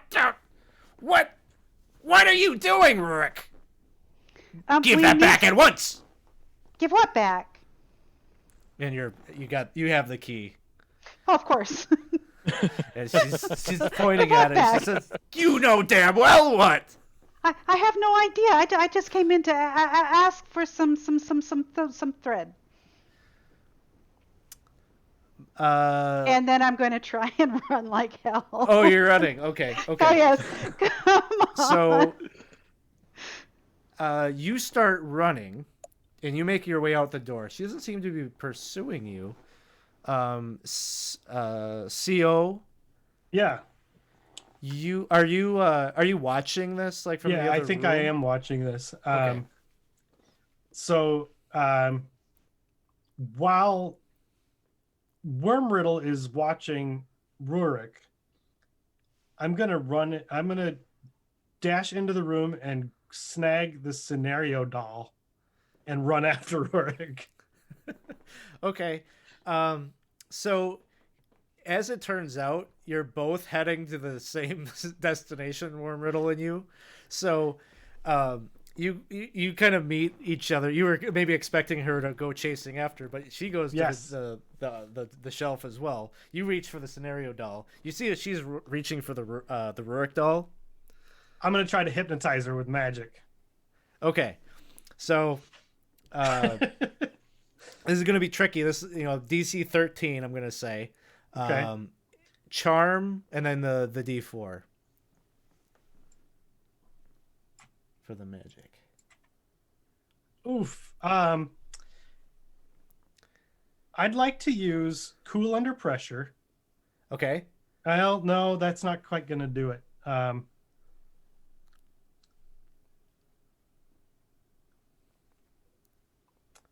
That's not quite gonna get me there. So No, it would. this- So yeah, I'm gonna use cool under pressure, which lets me take half my die value instead of rolling. So the charm would be a 10. Okay. So then with my magic, it's a 14. So I spend an adversity token to Yep. use the ability. Yep. So you manage to kind of you're using And your I arcane start focus singing a and- lullaby. Okay. So at first it I don't know, maybe you got like something in your throat or something, like it's just not quite able to get it out, but then you get it out, and like she's mesmerized by it. You can just see her eyes kind of are kind of going back to where they were just moments ago as she kind of leans up against the desk or the shelf there. And then, nods off. as I see she was going for them, while she's hypnotized, I'm going to grab as many of the dolls as I can. Just like an armload of them. But specifically, I want to make sure I have mine. I have Scenarios and Rurik's. Okay. So, Scenario and Rurik, you start running down the hall. And you're kind of making a mad dash. But as you're doing that, there's like this one hall that you turn down, and it's just lined with portraits. Many of them may be like former headmasters and things like that, including that of what was it? Slumpinimus Grump. Slumpinimus Grump. The Dean and- of Lean. But as you're running and you're kind of conferring with each other, like, what the heck do we do now? You know, like, she's at some point she's gonna wake up, and what are we gonna do? And one of the portraits changes, and it looks like an illithid. And the illithid speaks to you and says, "What are you doing? You're going to get caught." Well, not if I can help it, I'm not. We'll talk later, but keep a low profile until tonight. I'll talk to you once you make it to your dormitory. And What the hell was that? the portrait like becomes solid again as one of the headmasters.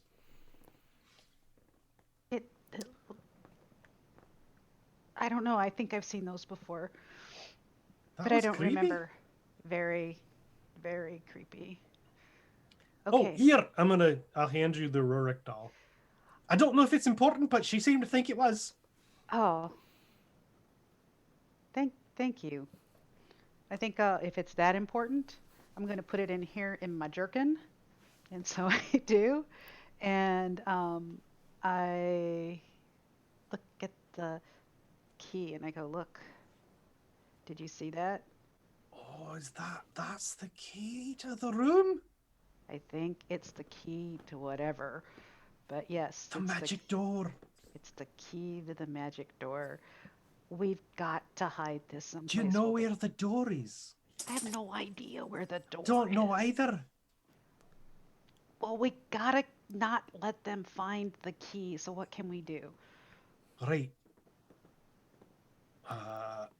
Well, first, let's keep running. Yes, we can run and talk. And then, well, we'll need to find a place to hide. Because I can't run forever. Well, the guy said that whatever said our dormitory. Can we hide? I'm not in the going dormitory? there. That's the first place to look. Well, okay. Well, can we find a locked door and maybe this one will open and it will tell us the thing that we want the most, and the one thing we want the most is not to get caught. So maybe that'll happen. Yeah, well, I'm behind you on that. Just find the right door. I just need a locked door. Yeah, it seems like probably a long shot that door will present itself so quickly, but I would say it seems reasonable to me. Like a good idea would be to hide this key, because one way or another, you're going to get caught eventually, and if you have the key on you, probably it'll get confiscated. Well, the obvious thing is to swallow it, but that's not the best thing. No, let's find a plant. Stick it in the plant. Oh yeah, nobody will look in the plants. Well, not if we're not by the plant when we get caught. How will we know which plant? Well, we'll have to remember. A plant looks like a plant looks like a plant. Yes, but not all plants are in the same places. We might remember where we were when we put it in a plant. Well, that seems very might. Okay, No, let's... I meant that facetiously. I expect I'll remember where I was when I put a key in a plant. I don't do that every day. Okay, we'll put the key in a plant. And I keep reaching for something that's not there. Man, if only I had an arrow, I'd stick an arrow in the plant too, so at least we'd know which way, that it was ours. But okay. So, plan is to hide the key in a plant. We will say, again, somehow you just know like the layout of this school, and you're able to take yourself into kind of an open courtyard area where there's a lot of green space and plants and things like that. So the question is, you could easily hide this somewhere like that, but are you going to throw some magic or any kind maybe on top of it?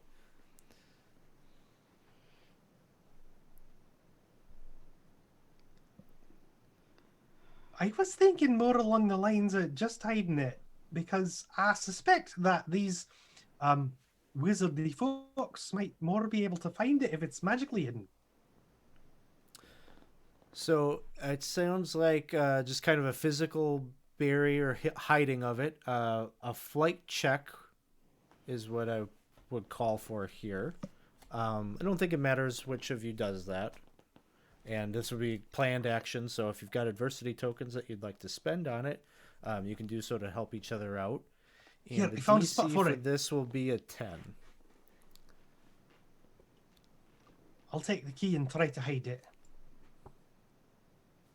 Okay.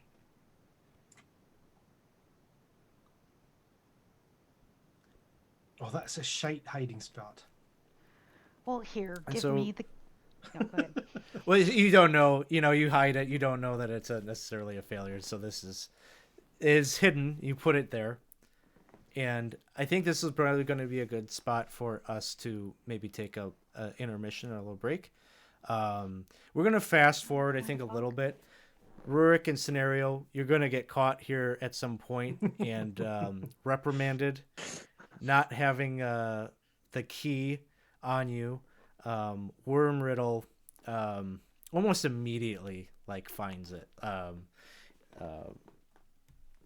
And kind of rubs it in your face, and she not so much reprimanding you for having taken it and everything, but reprimands you for doing such a lousy job hiding it, and it being non-magically hidden. She's just like, you're all phoning it in. You're gonna tonight for next week. I want your noses buried in page 192 of some book about wards and such. So she sends you all off to your dormitory, and Sylvan, Hate to say it, but Jarl, that's and fair. Victor will be there also, and that's where we'll end up picking it up as you all kind of reconvene in your common area.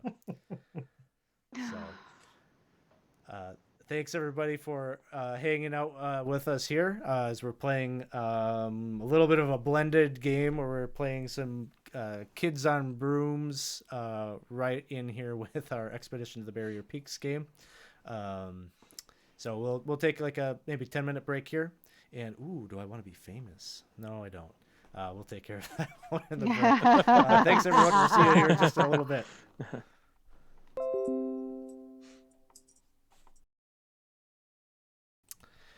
Hey, welcome back, everybody. We're just taking our mid-game break here as we are playing kind of a blended version of Expedition to the Barrier Peaks and Kids on Brooms, just as something different here in the middle of our Expedition to the Barrier Peaks game.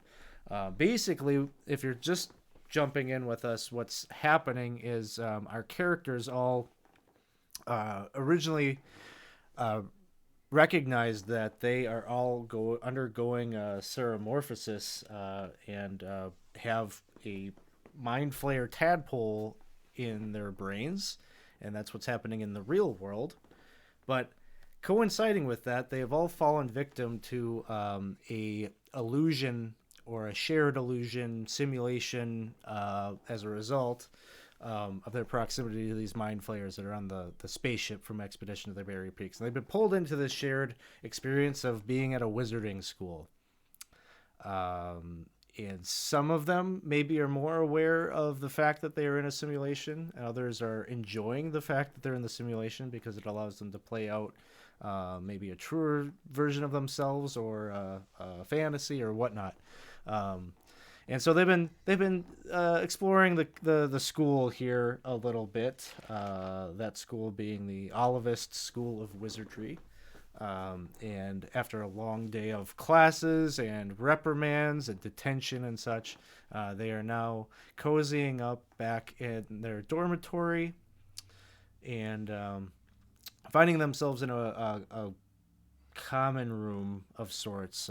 Nice plushy furniture laid out, warm hearth, um, the different decorations of notable alumni and such hanging on the wall. And some of the Zelagars are hanging out too. A couple of them, most of them have gone to bed at this point, but there are two of them that are playing chess off in the corner against each other and seem to be like making the same moves and just kind of in sort of a stalemate.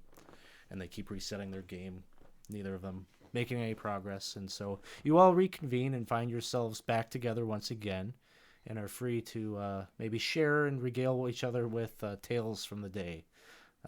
Probably the elephant in the room, or rather the giant frog in the room, is Victor, and that might be a point of conversation that Victor likes to have because he hasn't changed back.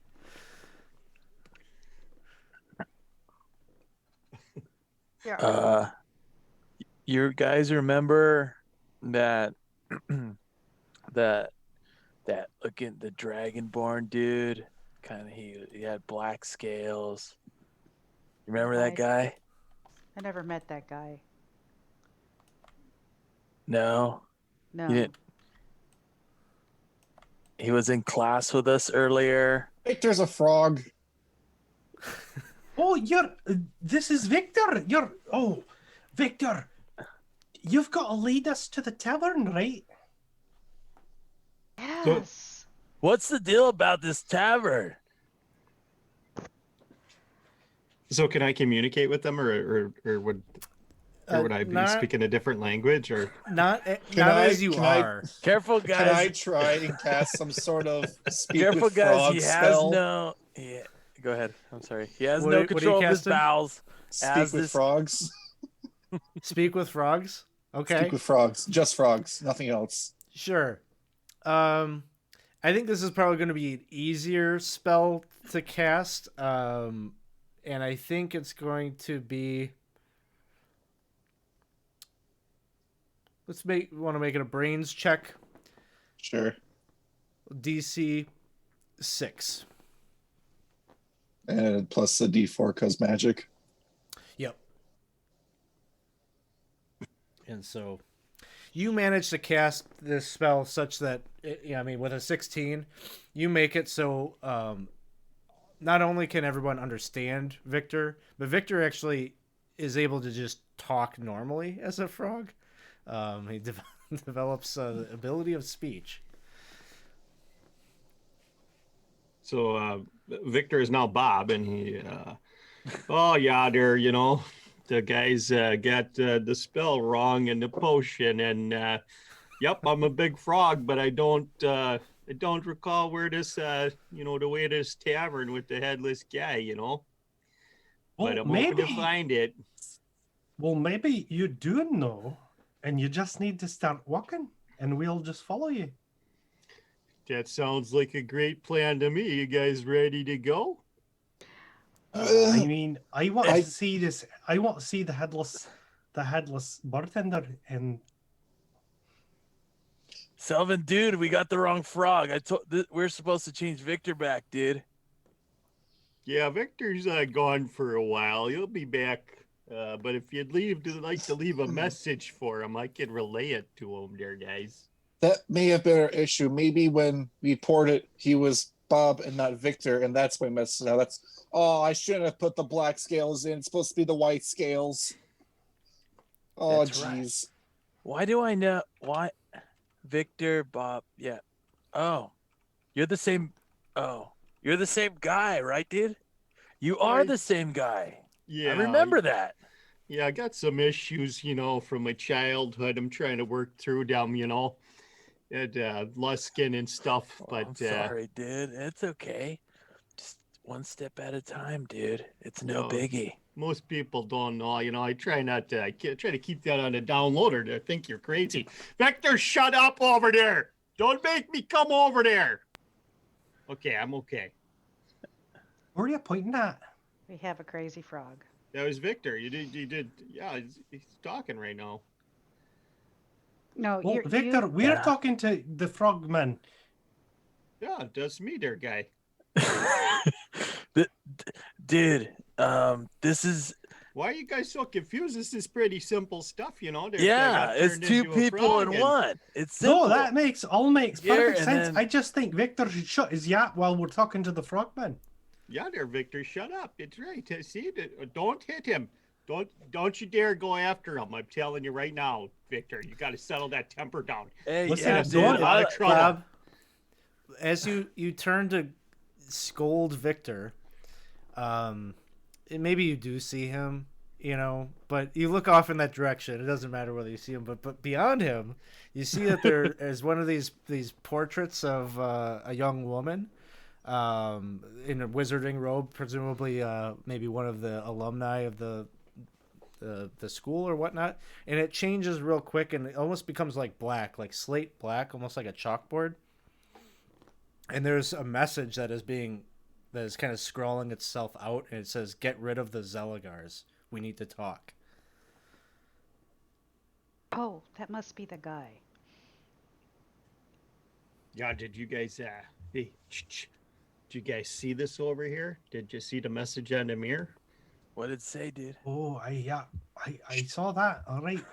It said, shh, okay. Uh, With his giant frog hand, he goes, shh. I have.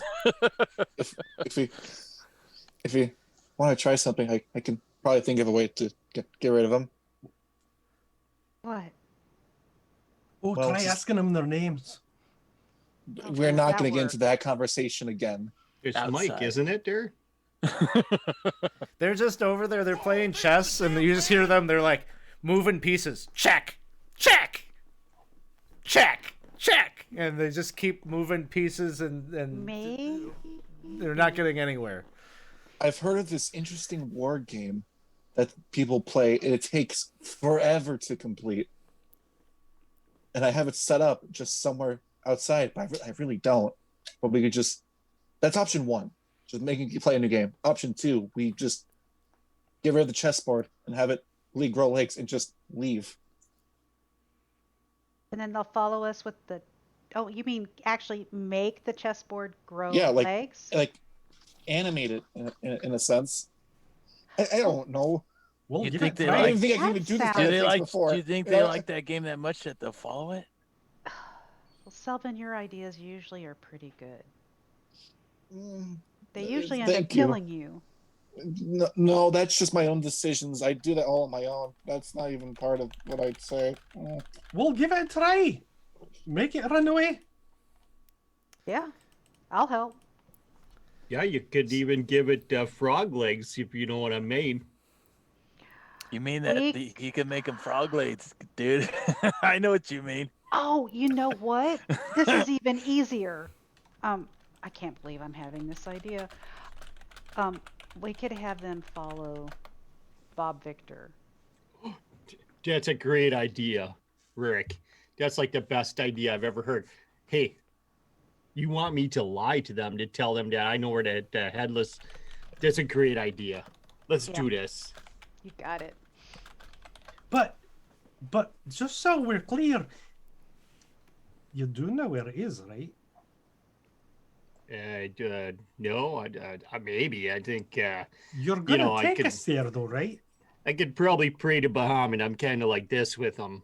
So, I mean, I got some good clout going on with the Bahamut guy up above. Oh, you is really he think about upstairs in one of the other rooms? Praise to Some- Bahamut. Some Greatest. words for taverns are considered, watering holes. He's a frog, so it's kind of a convenient fit. Yeah, I could use my I'll be frog quiet now. senses. I got some great frog senses with this new stuff. Is your frog sense tingling? I'm not sure. I might have to go to the bathroom again. It happens a lot with Could this. you guys go? If you guys go, can I go too, though?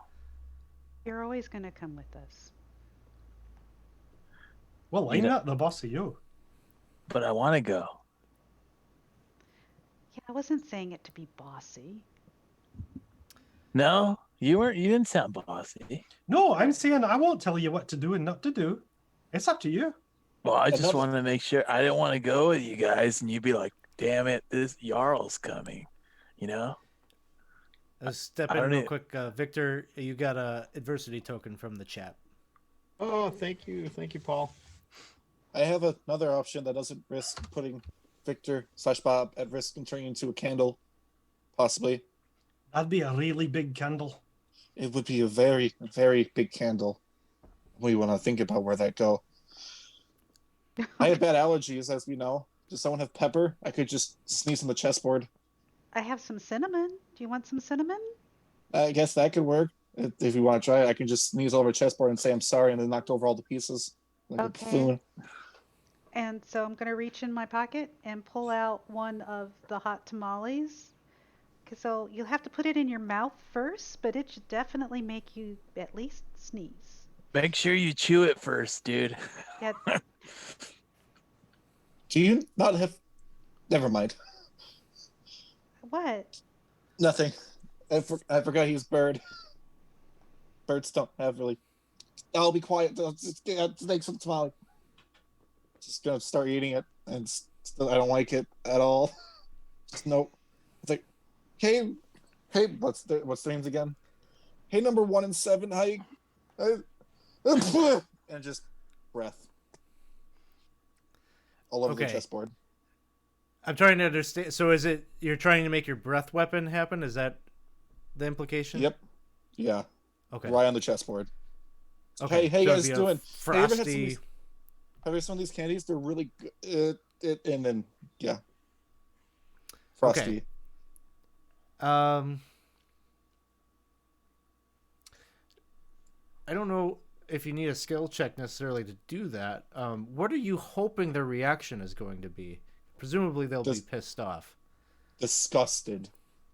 Oh, you're hoping Oh they'll my- be disgusted. Oh Okay, my I goodness, got he you. just sneezed all over us and ruined our game. Let's leave from this buffoon. Okay. Let's say it's got to be a grit check because you're gonna have to make this like extra nasty. Like maybe you gotta like get some phlegm up in your like throat so it's like frozen Drink some in water. little ice A lot cubes. of water. Yeah, I water. don't know. There's got to do something to make it extra gross. So grit check here to see if you can make that happen. Sure. Zeligars are probably pretty okay with most gross things. They're kind of gross themselves. So I'm going to say this is going to be pretty difficult. I'm going to make it a 13 to have them be sufficiently grossed out. Okay.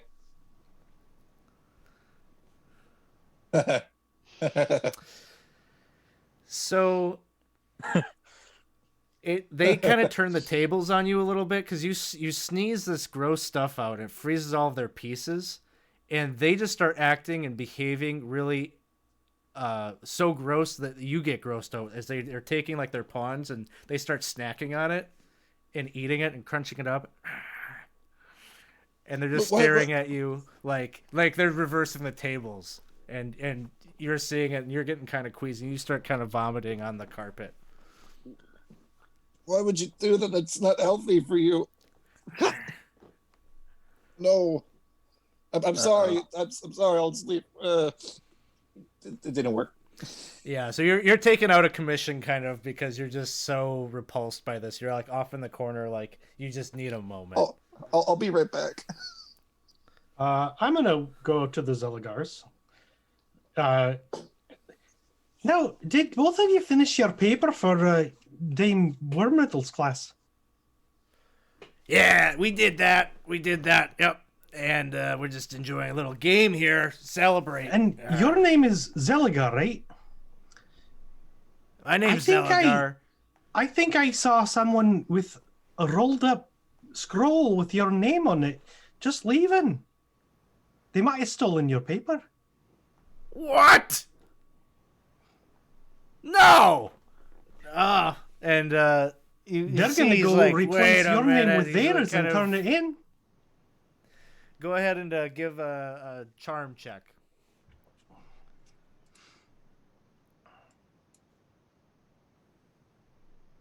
So yeah, he's like, he's kind of like giving you kind of a mad eye a little bit. Okay, and he starts running, and then he's like, the other one is sitting there, and he watches him run off, and he's like, "Wait a minute, that's how do you know it's his paper and not my paper?" Well, it said Zeligar, so if you're a Zeligar, maybe it was yours. He starts running after it too. That was So you've cleared the room of these Zeligars. Selvin, you're starting to maybe put yourself together a little bit, clean yourself up. And then you see in that portrait where the message was scrawled to get rid of them, it vanishes yet again. And then in its place, you see the Illithid that Scenario and Rurik saw earlier. We saw that before. Oh, hello there. I suppose you did say you'd come talk to us here, huh? They're gone. You were right. We did get caught. You don't want to draw too much attention to yourself. Have you seen that one of us is a giant frog? Yes, that is unfortunate. That is going to draw the eye a bit, but the more concerning thing is getting in trouble. You're getting spotted. The Elder Brain is watching you. He wants to keep you here. The Elder Brain? The mistress? The head mistress? Or is it She's the old but a Dane? manifestation of the Elder Brain. Here to keep you under control until your transformation is complete. Oh yeah, I think, that's Maureen, not you good might be there. trying to talk. It looks like, but you're muted. I can't hear you. Okay, can you hear me now? Yep. Okay, that's weird. So transformation. We've got You're oh. all currently still truly back at the ship, at the Ark. Shit. At the what now? Try to remember. So the place that we've been searching through for the past 6 months, whatever, where we found, okay, I think that we need to get out of here. How do we get out of here? And what do you mean by transformation? Ceramorphosis, you all have one of our tadpoles lurking around in your brain. Slowly it will eat and devour your brain and transform you into one of us, replacing it. You will become Illithid. That sounds like it would get in the way of our academic careers. Oh, good God, that's definitely scenario. So is there a way to get it out of our brains? I mean, are our brains even Potentially. here right now? Your brains are back on the ship. Until you can wake yourselves up from this programmed hallucination you are in. That is what it wants. It is hoping to keep you preoccupied here. It is a timely process. It takes many weeks to undergo ceramorphosis. Is the same thing happening to Cinnamon? You have all your friends back on the ship. Oh, well, going to meet then the same we're fate. going to get the hell out of here. No, Shit. we're getting out of here.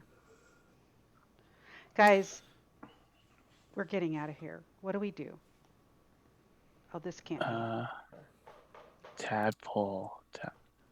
And then like this realization would kind of go over y'all's face, and he'd kind of for a second he'd just think about it, and all of a sudden his eyes would go open wide, and then he'd be I'm me. I'm me. I'm and he'd go and kind of touch himself. He'd kind of touch himself a bit and kind of go, you'd see him kind of put his wings out and kind of go and try and start. He'd start doing like front flips, back flips. He'd start kind of standing on his hand, do like push-ups on his, doing push-ups, handstands, and jump back up, kind of glide, kind of swoop in, and kind of land, and just be like, what? But how? What? But how? How? Uh, uh, how? It's not real. Uh, oh. Well, it felt The pretty elder real when brain that is teacher slapped us. drawing upon your thoughts, your memories to make you most comfortable and complacent.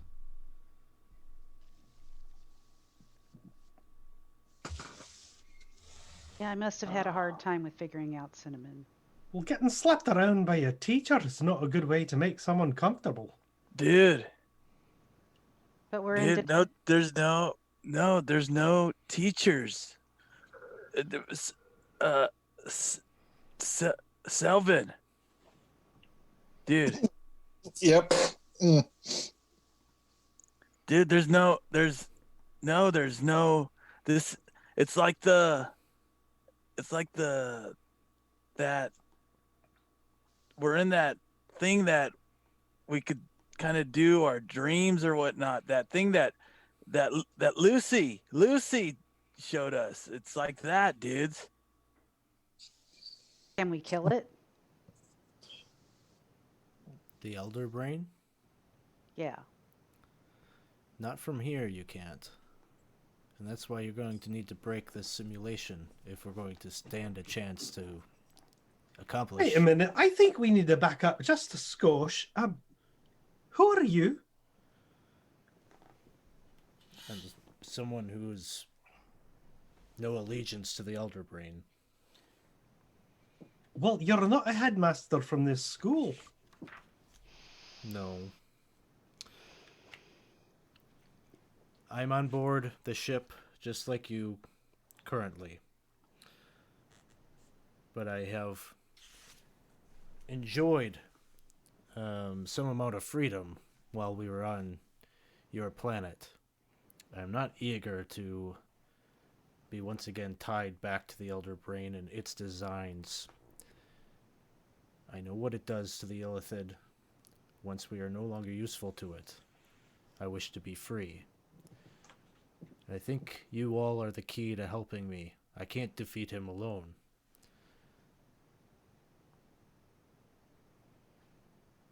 Okay. Look. What do we need to do? This simulation. The elder brain is already taxed with it. It isn't designed exactly for you. It is for those wizards. The Zeligers? Yes. They are potential thralls that the elder brain is training in arcane arts. You are here because it cannot concentrate on multiple of these experiences. So it has elected out of convenience to itself to trap you here while it performs its duties programming those Zeligars with the arcane arts that it wishes them to use. They are tools for it. The elder brain is already at its limit to keep this illusion going. If you could do something, this place has rules. If you could find a way to undo the rules or maybe create things that shouldn't be, that break those rules, overwhelm the elder brain from being able to process all this, you may wake up. When you say place, how big is this place?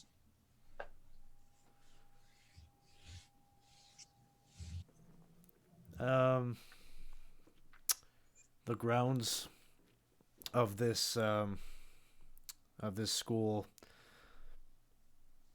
maybe a few miles. You would hit the forest. You would find the cliff, where very few are those that are challenged. You've heard some stories about students trying to make it to that cliff out over the overlook. That is about the boundary of this simulation. Wait a minute. There's a story. There's something we know. What else is out there? Is there a swimming pool out there? There is it was like a swimming pool in an attic. I want to say is what the At the attic, rumor there was. was a swim. There was a rumor that Wasn't it there like was a swimming like pool a- that had a portal at the bottom of it. You could potentially use that to your advantage if you could open up a portal that would maybe bring or summon creatures into this reality. It might overwhelm the Elder Brain's ability to process that.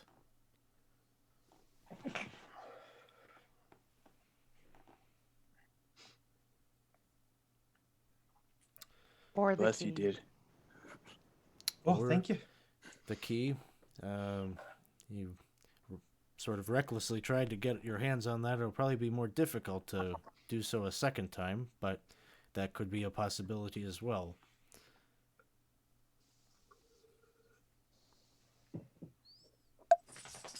So, what do you want to do? Not you, everybody else. You say he's at its limit. The brain's at its limits. It can't focus on all too much. So, what if we just do all of it? That would sure give me a headache doing 76 different things at the same time. I suppose it depends on the things.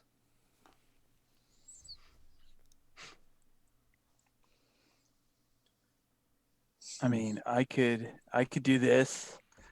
I could do this fine, and I could blink and I could breathe, but I couldn't like write a paper right now, dude, while I'm doing all this. Oh, you got to write your paper. No, not that. It's not real, dude. We're in another area. We're in our minds, dude.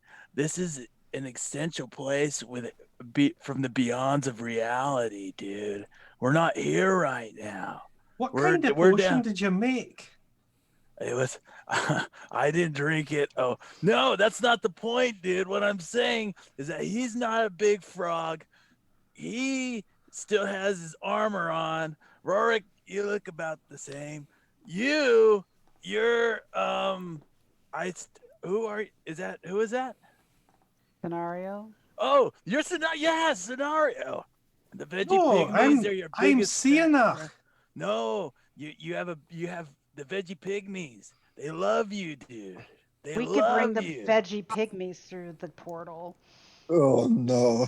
There's enough of those. I don't know why, but I like this idea. You're the greatest, dude. Well, thank you. greatest. I'm just learning though. No. You're not modest, dude. You're the best. You No, are. I think you're right about that. You're always the best. I think you're right about that. That's probably true. It is. That is Scenario. That makes sense. And if anything goes wrong, it's not your fault because it was just a flourish that went slightly sideways. Well, no, I mean it wouldn't be my fault. You. Come on, you can do the voice. I mean, your voice is even slightly sideways right now. I This don't is know all what just- you mean. That sound. I'm not sure what that means. Did you mind maybe helping us? Pretend you're French. How's that? That actually brings up an idea. I want French? to, not exactly the pretend parts. I want to reach into my bag and think on the test, which I did not write before, and think it's complete, and pull it out and look at it. But I want to try and believe that it's actually complete. Okay. If that makes sense. Yeah, I'm just trying to think about. I'm gonna just say that it doesn't work. Like,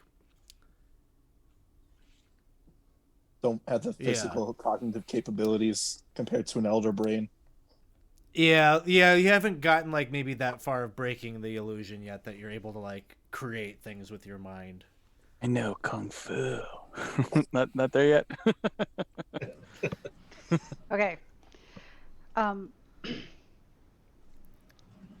Portal, swimming pool, veggie pygmies, chaos. Speaking of chaos, what are we gonna do about Victor / Bob? Bob right now? Well, It's we're Bob. going to follow him to the tavern. Oh, yeah, there and get shit faced. That's right. I forgot about that one. Bring all the Zelligers with us. They do want to go there. And I don't get- think they'd be very good drinking buddies, but I just It's thought pa- the tavern. Is it past the dome? Yeah, I don't know there, guys. It's well, I gotta no, see. that's you've got to know because you're the giant frog. So Yeah. that's the rule. You know it. the illithid has to bug like you are talking and you see him kind of like looking around, and he says, "My time with you is short. You know what you need to do. I'll leave it to you the details. With this, if you're able to overwhelm the elder brain, you will be successful. You will wake up. We will talk again when you're on the other side." And then the portrait Can we at least have becomes your solid once again. And then he's gone. Can't even What get were his you gonna arms say, out. Selvin? Can you at least tell us your name? But you said he cut off before I could say name. Oh no, I just wanted to get. He'll tell you his name. He says his name is Cephalosk.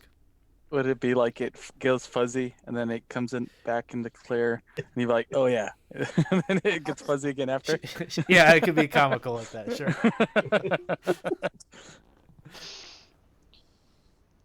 Right. Well, I'm not keen on being in the school where I'm abused regularly, so I suppose I'm with you. Great. I mean, Let's as go. you then. say, I'm the greatest, so You are. I suppose you'll need my help.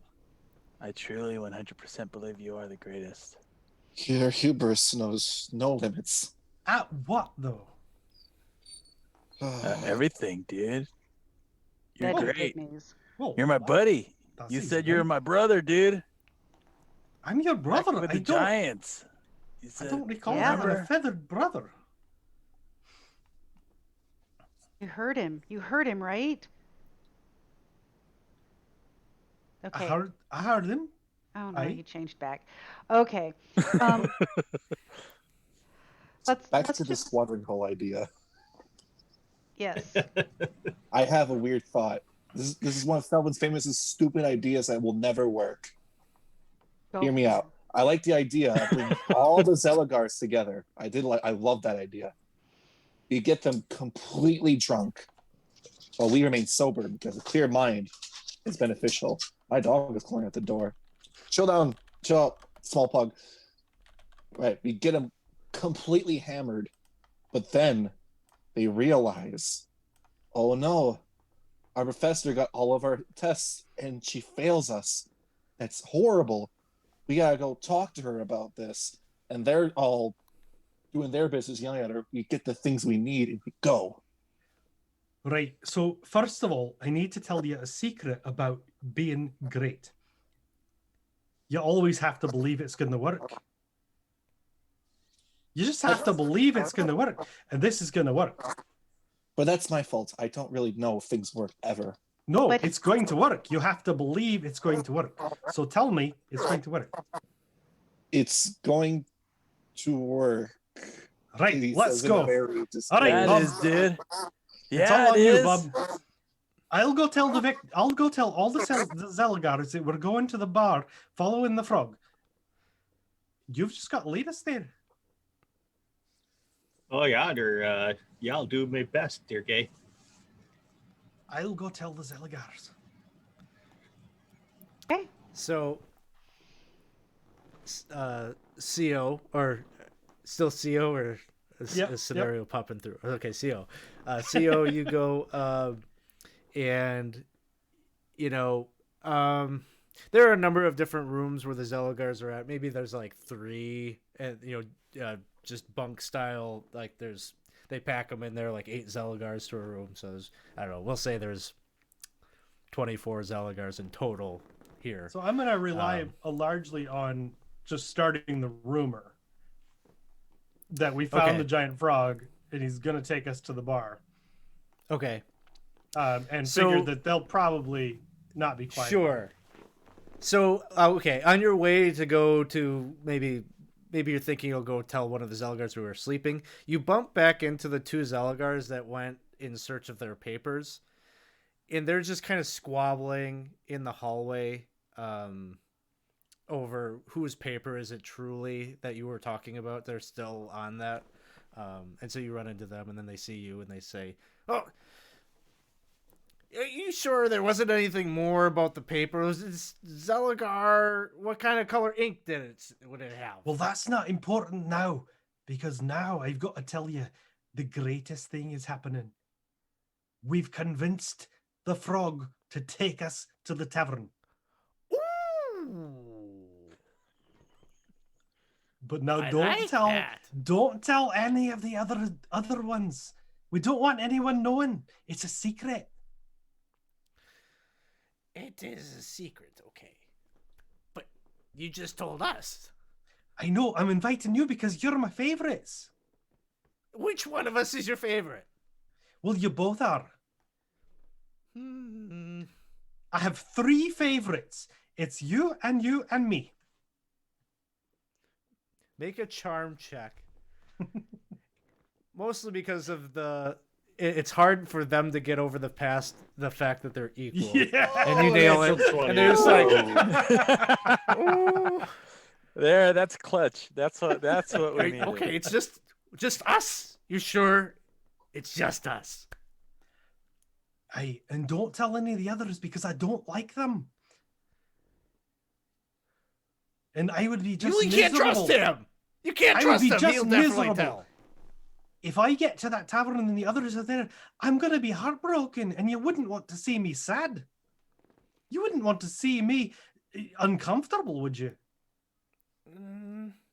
No. Okay, we'll see you there. Yeah, we'll meet out in the courtyard. Big Frog. Right, we'll follow the frog, but don't tell anyone else.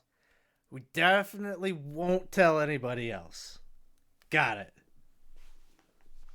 And then they go to their rooms or whatnot, and you're fairly convinced that both of them are going to tell others and then blame it on the other Zelagar.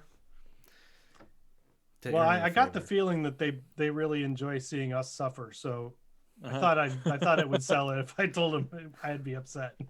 Oh, okay. It's more that they hate each other so much that they're gonna do whatever to throw the others under the bus. So you definitely was there another part to the plan at this point, or the other things that other characters wanted to do? If we could actually get to the attic portal within the swimming pool, then we could really bring the veggie pygmies in. And then if we could ever get Scenario to wake up, it could be chaos too. So drunk Zelagars and veggie pygmies. Or we could just take the drunk Zelagars to the attic and have them all of us jump in at once, and all of our deepest. Well, I guess they're all going to want to go to the same place, probably, right? I don't know.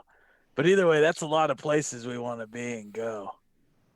Oh, that's only if we have the key for the door. I think that with the portal in the swimming pool, where does it take us to? Well, I guess really nowhere, right? We're in our minds. But I guess, I don't know. I heard, at least I think I heard. Did I? Either way, I know that we're supposed to go somewhere. It says that wherever we'd like to go, we go when we jump in that thing. Yeah. Maybe they act different when they're drunk. Maybe they're not so identical. Well, that would still work too if they're all trying to jump into the portal and they all have different somewheres they want to go, and it has to work. That would really work. You're brilliant. That is the first time I've ever heard that. Thank you very much, Rorik. You're welcome, Jarl. So what is the next step of the plan to head to the tavern to get these Zelgars properly sauced? And then we'll know where we have to figure out where the attic swimming pool is, I guess. Okay. We'll say there's like a high tower that serves as like the library, and the top floor of that is where this pool supposedly is. Okay. So, you all head out to the courtyard, and as planned, all of the Zelagars are there. And the original two like run up to Scenario, and they're like, "Hey, he couldn't keep his mouth shut. This numbskull here, he told everybody." And then the other one's saying, "That is simply not true. It was him. He wrote it in his diary, and everybody reads his diary. Of course, it was going to get out." Well, there's not we can do about it now, so we'll just have to make do. But, you know, all the stories I've heard is that there's enough booze at that tavern that we'll be okay. Well, that's good, because I'm feeling quite parched. And Victor, Bob, you're getting a little uncomfortable right now. There's a couple of Zelagars right behind you, and they're just kind of licking you. Oh gosh.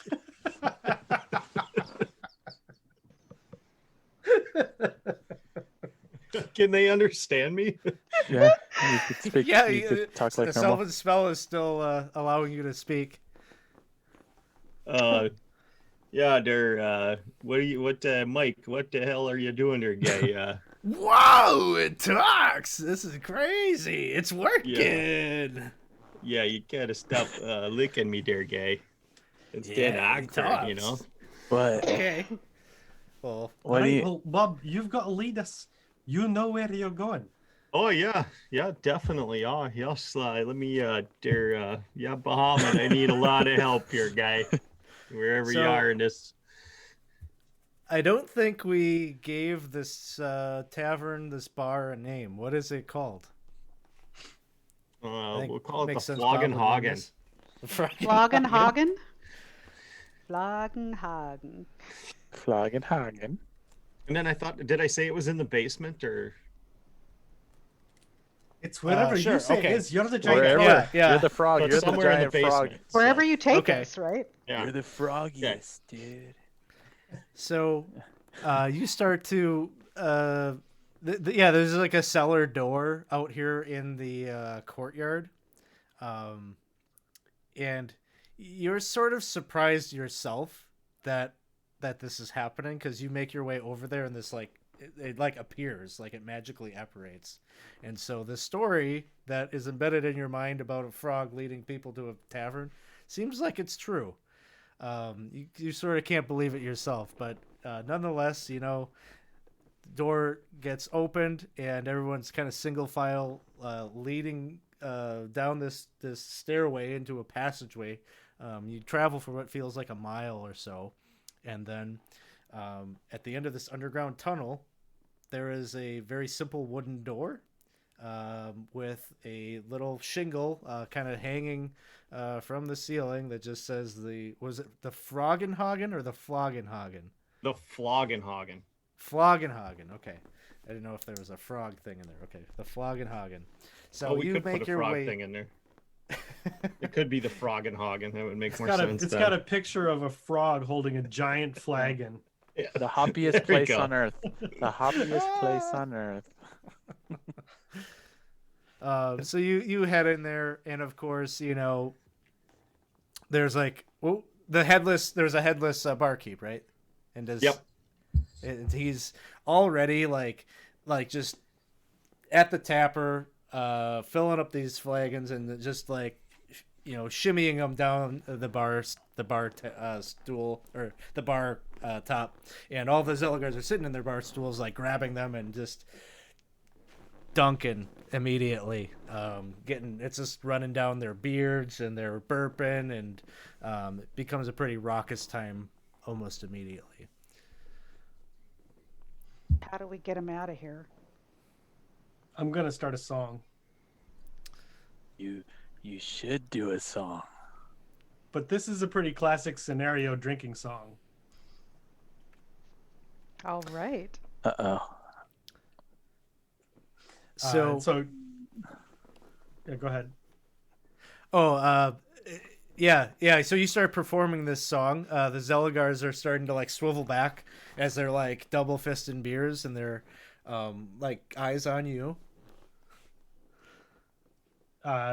So yeah, I'm just gonna start a raucous drinking song, and I'm also drinking. Mm. So I think a charm check, because this plays into like scenario. I'm gonna say there's a +3 on this, and the DC. What are you hoping is like the outcome of this drinking song? Really, what I want to do first is really just get everybody really in the spirit, so everybody wants to be together and like we're just having a great time. Okay. Yeah, so +3 on it. You're probably getting ahead of some conflicts that would happen with a bunch of drunk Zeligars. That would very naturally happen, and so Yeah. you're going to try to build that feeling early on. So, yeah, go ahead and do the charm check. And you know, of course, you like kind of nail it. It's like you kind of stay away from. There's definitely like violent bar brawl kinds of songs and lyrics that you could have thrown in there, but you stay like completely away from that, and it's just like Journey, like nonstop. Yeah. Like everyone's like singing along, like they somehow know these lyrics of yours, and yeah, there's good feeling all around. Right, you know what you got to do now. We've got to take one of the kegs and find the pool party. Yeah, pool party. Pool party. The Zeligars are like crawling over the the bar, and you see the headless barkeep is like trying to like push a few of them back, but there's like really nothing he can do with all You of could these, come too, dude. You could come too. and he's just Yeah. gesturing at himself. Pool party, dude. He thumbs up from the headless barkeep. I can't even hear you. Let's take this party on the road. Can we name the headless barkeep Chris Jones? Let's do it. It turns Sure. out the headless barkeep is actually albino. Just cones. So yeah, he's literally here in spirit as the headless barkeep.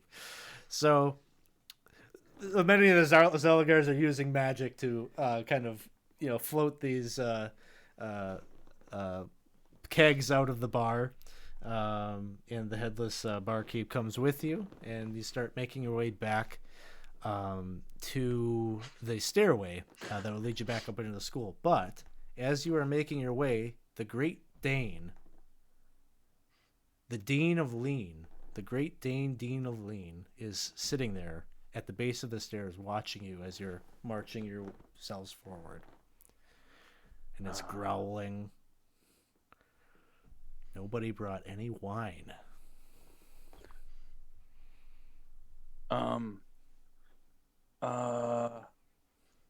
He's gonna grab some he's gonna grab a beer from somebody, and he's gonna attempt to create, and he's not looking to create fancy wine. He's that's not for, this is the weekend. We're not looking for the weekday. It's not weekday wine where it's fancy and good wine. We're looking for the week. That's when it's fancy. Yeah, no, it is definitely during the weekend when you're hanging It's out with your wine. buddies. You got to go for that box wine. We're looking for that volume, not quality. We're looking for volume wine. We're not looking to make it the greatest. We're just a lot. All right. So you're going to do an ale to wine spell.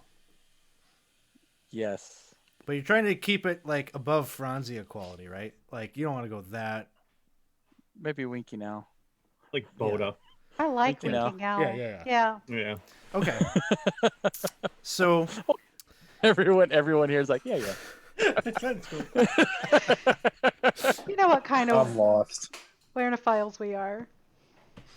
So this is like a transmutation spell. But the intent is to stave off this the Great Dane from alerting its master. I would say either flight or brooms. He is going to his wings rub Pico, his lucky frog, and he is going to use his flight.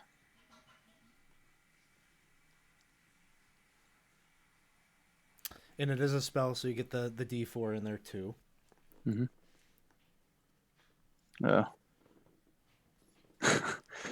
I have some adversity tokens I could use. Okay, I didn't say the DC 10 was what I was thinking. Yeah, I have enough because every time I fail, I get 2 instead of 1. So, I have 5. So let me see. I didn't see how much we have. Oh yeah. You have 8 okay. total. So yeah, 2 more. Okay. You know what? I'll So do you I'll manage- do 3. I'm gonna do 3 because I want it to be the grapevine from the California, because I know that the Dean of Lean, he enjoys that Californian winking owl blend. All right, you spend the extra just to get that little bit of extra quality out of it, and you manage to transfigure this ale that you have into something that the dog seems to. It goes from snarling to curious as it's kind of sniffing, and it starts to move its way over to you, and it sits sort of obediently at your feet, looking up at you. Invite him to come along.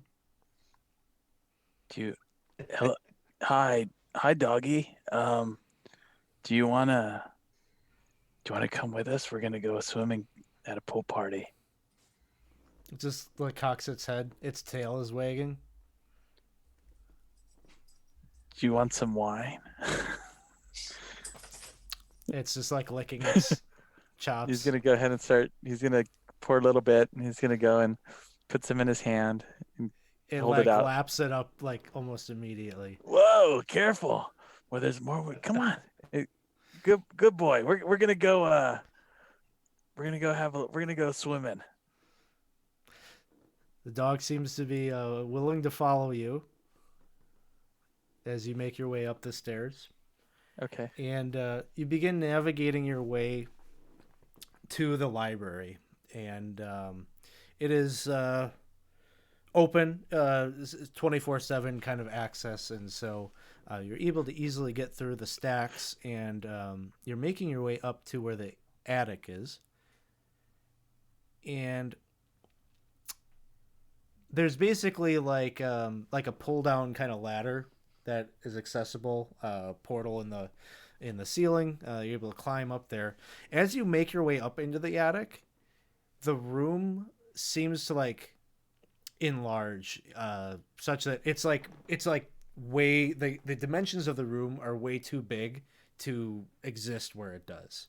But nonetheless, you get up there into the attic of the tower, and it's like a full, like high school swimming pool kind of thing there. And there's some like benches and areas where towels and things like that could be hung up. But then as you're looking down into the swimming pool, you see this creature swimming about in there. And if you played in the Isle of Dread games at all, you would remember this Eye of the Deep, this kind of aquatic beholder-looking thing.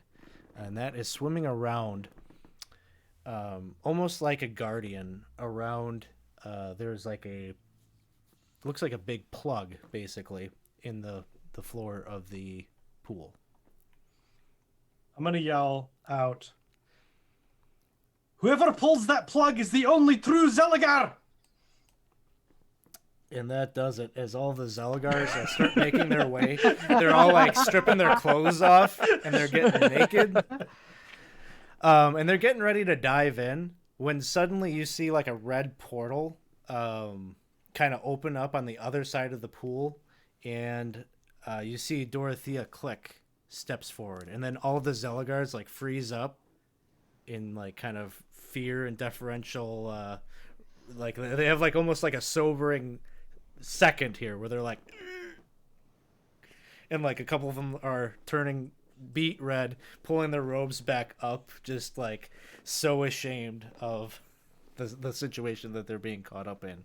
And she looks around and she says, "What is the meaning of this? You know what time it is? This Well, I guess none of raucousness? you You are all Zel- have studies." I guess none of you are a Zelagar then. I don't make the rules. We'll say there's a check that can be made here. Hold on though, because this is going to be a high one. This is going to be like the roll of the night. Uh-oh. So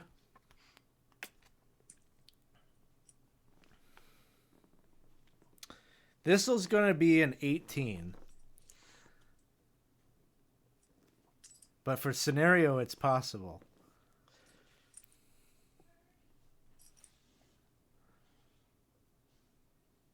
Your scenario, dude. Your scenario. Any way we could throw our tokens at him or not? I think this one's a snap decision because of the situation. Like she's there, and she's the presence that is causing them to idle. Well, I suppose this will require some greatness. Already have it. And I guess let's build this up a little bit because we do have people watching in the audience who could buy you adversity tokens if they so wished, or could make that die blow up. How many adversity tokens do you have? I currently have 2. Okay, so what this means is the adversity tokens could give him a +1. He's going to be rolling a d20, right? I think we got a d20 for you on that. Okay, so so those are kind of the stakes. I guess you'd have to roll a 16 or higher for there to be a chance for you to do this on your own. Unless it exploded. If somebody bought exploding, it would just I'd nail it. Definitely. You'd nail it, yeah. Fun. And we'll But find I think, out after I this think break. we will see the roll here. Yeah. See the All right. roll. So there is a moment where CEO looks at this and looks at what's happening and remembers what everyone's saying, and he looks around and, well, this is no problem. This is no problem Yes. at all. You are no match for Scenario. Scenario Volpes will dominate this. Yeah, you will. And Oh. doesn't even need the adversity tokens because he calls his shot, and you make this. I pull out my school bag, and I drop it, and in it is my loot. Woo. The one item that I brought with me, and I start performing, and it's an impromptu song about the greatness of the one true Zelagar.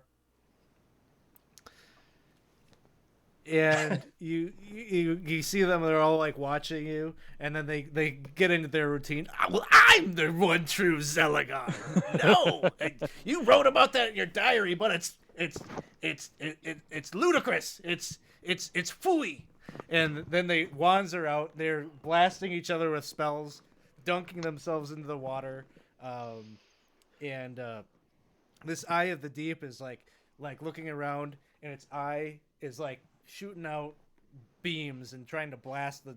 Once in a while, it like frags one of the Zelagars who get disintegrated or whatnot, but there's just too many of them. And as the dean is looking over at you and like trying to like cast some spells over at you, well, I think we should have that be a check here. That's a part of our climax here. Scenario's got to concentrate on this song. He needs to be protected because the dean the surrogate of the Elder Brain, is trying to put a stop to all of this and is throwing some spells over his way.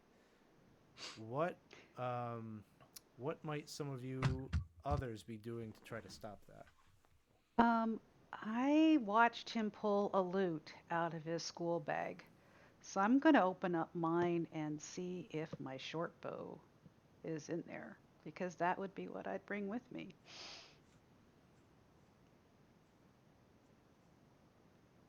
Okay. Um, do you have the adversity tokens to use your skill? My skill is that lockpicking or The convenient have an item item. thing. Because oh can yeah, I can make the leap that scenario likely had the loot in the knapsack, but I think the short bow, I think is you'd a have to bit use your much. 2 adversity tokens for the convenience of having it there. Okay. I do have them, yes. Okay, so if you And spend the Potato 2 Lion just bought adversity one that tokens, hasn't gone to anybody. So if somebody needs one here, Well, I will have 0 after this, so okay, for whoever needs it. So if you want to, Rick, why don't you take this one that Jenna just redeemed? okay. So you're then, pulling out the short bow. yep. And I'm going to start taking pot shots at Dorothea Click. Okay, so this will be a fight check, and a mundane weapon against the spellcaster. I'm going to say that's going to be a tricky Well, one it's as still well. mundane. And I'll say that the DC is a 15. Okay. So this is a brawn check. Fight check. Fight. Okay, so but I only have a D8 for that. so you'll need it to explode. Yep, I Yep. will. Okay. Yeah, no, that's not going to be an explosion. Ooh. And the failure is so profound that not only does she cast like a shield spell, she manages to grab hold of this missile and it comes sailing back towards you. I'm going to say a flight check to try to avoid it from hitting you. And with that, you do get stuck by this, and you see an arrow goes through your chest, and you're bleeding, and you feel pain. Ouch.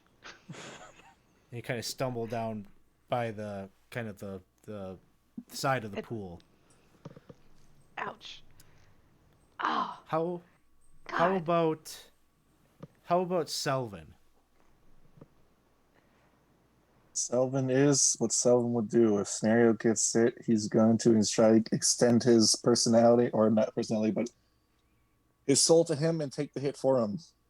Because Well, it Okay. wasn't that's Scenario all. that got hit; it was Rurik. In the event, No, but the goal In that the they're event trying you to do accomplish get right now it. is defending you. scenario. So defending you, Selvin, Yeah. you're the one. I understand. I gotcha.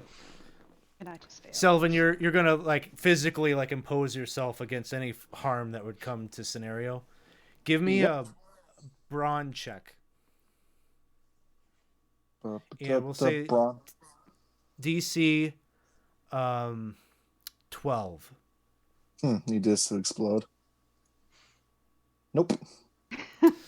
And so you take a hit, but it like throws you back. Like a wand goes and a spell gets cast that just kind of like hurls you physically to the other side of the room, and you hit the wall, and you're like on the very opposite side of the pool on the far end. Bob, the talking giant frog, what would you like to do to help defend scenario? So did I get? So is Selvin not able to defend Scenario anymore, or is he? he went and took a hit, but he got like thrown from the vicinity. He got hit by a spell that launched him from where he stood. So he's not near scenario now. Okay. So if would I be able to? What Bob would want to do is he'd want to push one of the Zeggerats, if they're close to the pool, into it, one of the mics, and then defend Sin, or he would give him a wet willy so he'd fall into the pool. Either one. And then defend scenario. So just so I don't know if it's clear that the threat is coming from the dean or the headmistress. Mm-hmm. So the Zelgars they're all jumping into the pool already. They're all okay. All right. Yeah, they're going for that plug. Like, as long as scenario can keep up the music that is charming them, they're gonna make it one way or another to the plug. That is the threat that's on the table, is whether scenario can maintain that. Yeah. So Bob would put himself between. He would pull out his mother's necklace and put it back on, and give it a little kiss to Bahamut, and he would defend, like just put his body in front of scenarios. So you got the frog house putting itself in between scenario and the magic. Same check that I gave Selvin, a brawn check, and a 12 is what we're looking for. Oof. Yeah, I can't. So you the same thing happens to you, but she like throws you. Oh. No, I rolled the wrong dice. I'm sorry. I rolled flight. Yeah. I got a D12. Sorry. Can I re-roll it or no? Yes. Roll the D12. Yeah, still. Do you have any abilities that you might be able to use here in this situation? It does say Guardian. When defending another, always roll your stat die and a magic die, even if they're not magic. So I would roll a 1d4 with it. Yes. How many adversity tokens do you have? I have 3. You have 3. Okay. So just to keep... It would be like a snap decision. Selvin, but you and Selvin were kind of doing the same thing, so I'm gonna kind of like maybe blur the rules here a little bit. Selvin, do you have any adversity tokens? I got 1. Okay, so I was hoping you had 1, because in theory this is possible. So roll Bob the D4. If it means anything, Selvin has an ability called Loyal, where he does spend adversity tokens for someone else. It's a +2 instead of a +1. Okay. Unfortunately, the D4 came up a 1, so I don't think we get quite where we need to. Okay, yeah. So you manage to take another hit for scenario, but you get hurled like to the opposite end. And now we are to Jarl. It's kind of up to you to do something here to protect scenario. Hello. Okay. I'm working in something into my song about brotherhood. Bruh. Wow. I'm coming. What he's going to do is he's going to, from the opposite side of the pool, he is going to jump, extend his wings, and fly over across the pool. He's going to swoop in, and with his feet, he is going to try to stun the headmaster. So this definitely sounds like a fight check. And because of I think this is going to be kind of coming out of left field a little bit for her. But she's still a spellcaster. I'm going to say 10. Okay.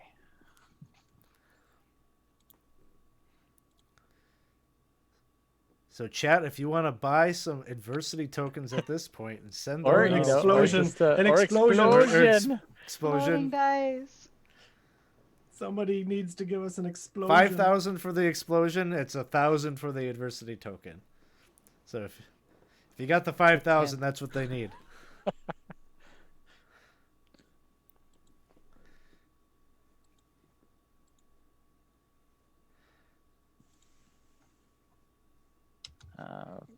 Fight.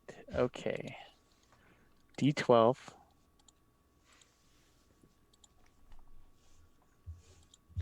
And I'm going to roll it. I do have a.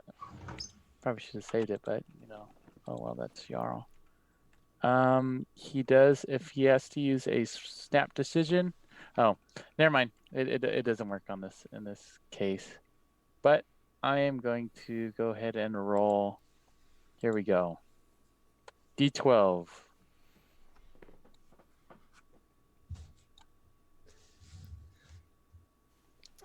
Ooh.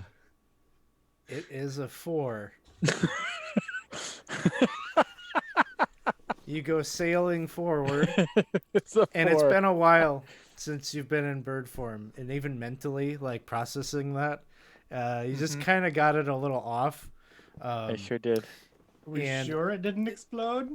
Are we sure? I don't see it. It didn't hit. So we're gonna move on from this one as she does like kind of like a mirror image spell, and you end up kind of going for the wrong one. Whoa! And we'll give this one last opportunity because Scenario, you're concentrating on this spell, and you see that she's sending a spell your way. I'm gonna give you 2 options here. One would be you can take this hit and do a grit check to see if you can like work through and continue your concentration on what you're doing, or you can try to dodge out of the way, but in doing so you'd be self-preservation, but you'll have to abandon this action. Scenario will stand proud. So the first thing that needs to happen is a brawn check to take this hit. She's basically doing the same thing that she was doing. You to said the it was others. grit. Well, there's going to be 2 rolls here. There's Okay. going to be one for the physical pain that you're going to have to take, Okay. but the grit. So the grit is going to be the concentration to get through that. Okay. So the first check will be the brawn check, and you do have an exploded die that just came through from Jenna. So brawn check, a 12. Okay. Well, I probably ought to explode that one. So we got a 4 on the table then, and a 3. Oh. Okay. Oh. So the difference there is a 5. You get thrown back, and it's kind of like when Rurik got the ceiling nailed down on her. Yeah. You're taking some pain, some bruises and such. Now the grit check is going to be a 13. No, not Okay. even close. So you get winded when you get thrown back, and the song ceases. All the Zelagars that were in the pool, they're heading down for that plug. They suddenly kind of snap out of it, and they're beginning to swim up to the top. Thanks for the jams, man. Brown nosers as they are, they're starting to pull themselves up on the other side and lining themselves up with the Dean. Let's go through the group here again to see as they're pulling themselves out of the pool what each of you is doing about it. And we will start first. We're going to kind of go opposite side here. Bob, what would you like to be doing? Well, he's in. How close am I to the pool? You're like so basically you're on like the short, the short width of the pool. You're on Okay. one side, they're all now on the other side. Okay. She's actively, the dean is, or the headmistress, she's actively casting spells over at you. The Zelagars are pulling themselves up out of the water. So they're not quite in spell casting, range here yet. Okay. But we would know if we pull that plug, it's going to open up a portal, right? and that That's this what is you going to believe. hopefully crash Yep. this. That's what we've heard. That's So- the It's the hope. rumor that the yeah, it's not So- even in frog form. yeah. We found the headless bartender, so yeah, I do believe in fairies. Bob would jump into the water in his frog form and try to swim down to that plug and grab it and pull on it. Okay, so the first thing that you're going to have to do is avoid that Eye of the Deep, is swimming around, the guardian of the plug, Mhm. and it's shooting out rays and things like that. A flight check will be in order here to try to either dodge that, or I would say same kind of thing. A brawn check could happen to just kind of work through the pain and continue forward regardless. I would think he would try to do the. Well, it's Bob, so I think Bob doesn't want to get hit, so it would be a flight for him. Okay, so flight. We're gonna call this one an 11.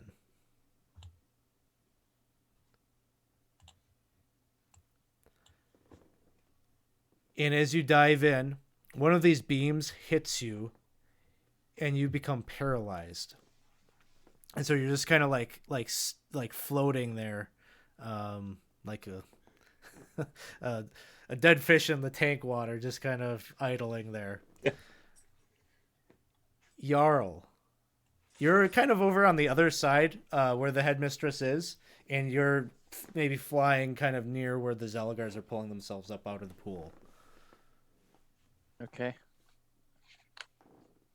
Um.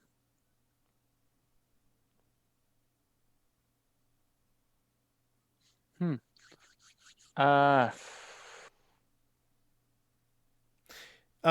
While you're thinking about that, just Yeah. everyone remember as you're failing checks to add your adversity tokens. You get an Right. adversity token every time you fail a check.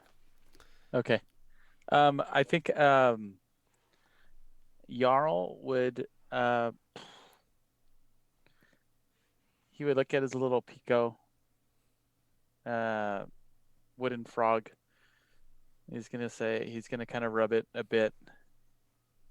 And he is going to try to he's gonna try to draw the attention, kind of avoiding. He's gonna try to draw the attention of the I'm gonna say the headmistress in a Okay. way. He's just gonna say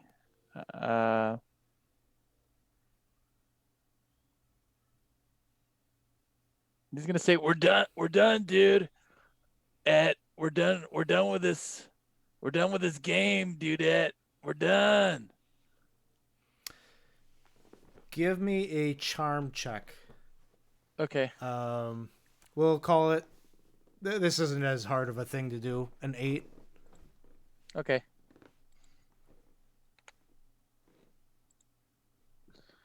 I have with my wand, I have a +1 to it to charm. Oh, okay. You're doing some kind of like an actual some kind of spell to draw that attention, draw that ire from her. Okay. Yeah. Then you roll a d4 in there then as well. Okay. All right. Charm. Well, I'm gonna need all the help I could get. And what is it? What was the DC you said? An 8. Okay.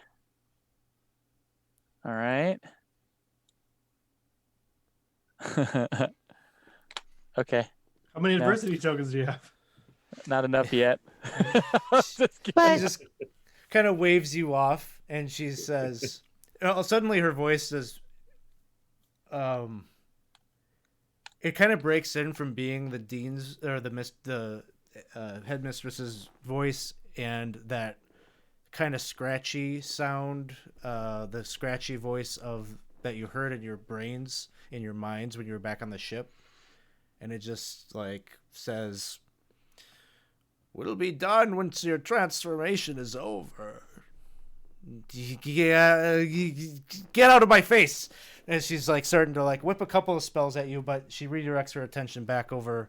She seems like she sees Scenario as the biggest threat because of how powerful his influence was over the Zelagars. How great he is. You are Selvin, great.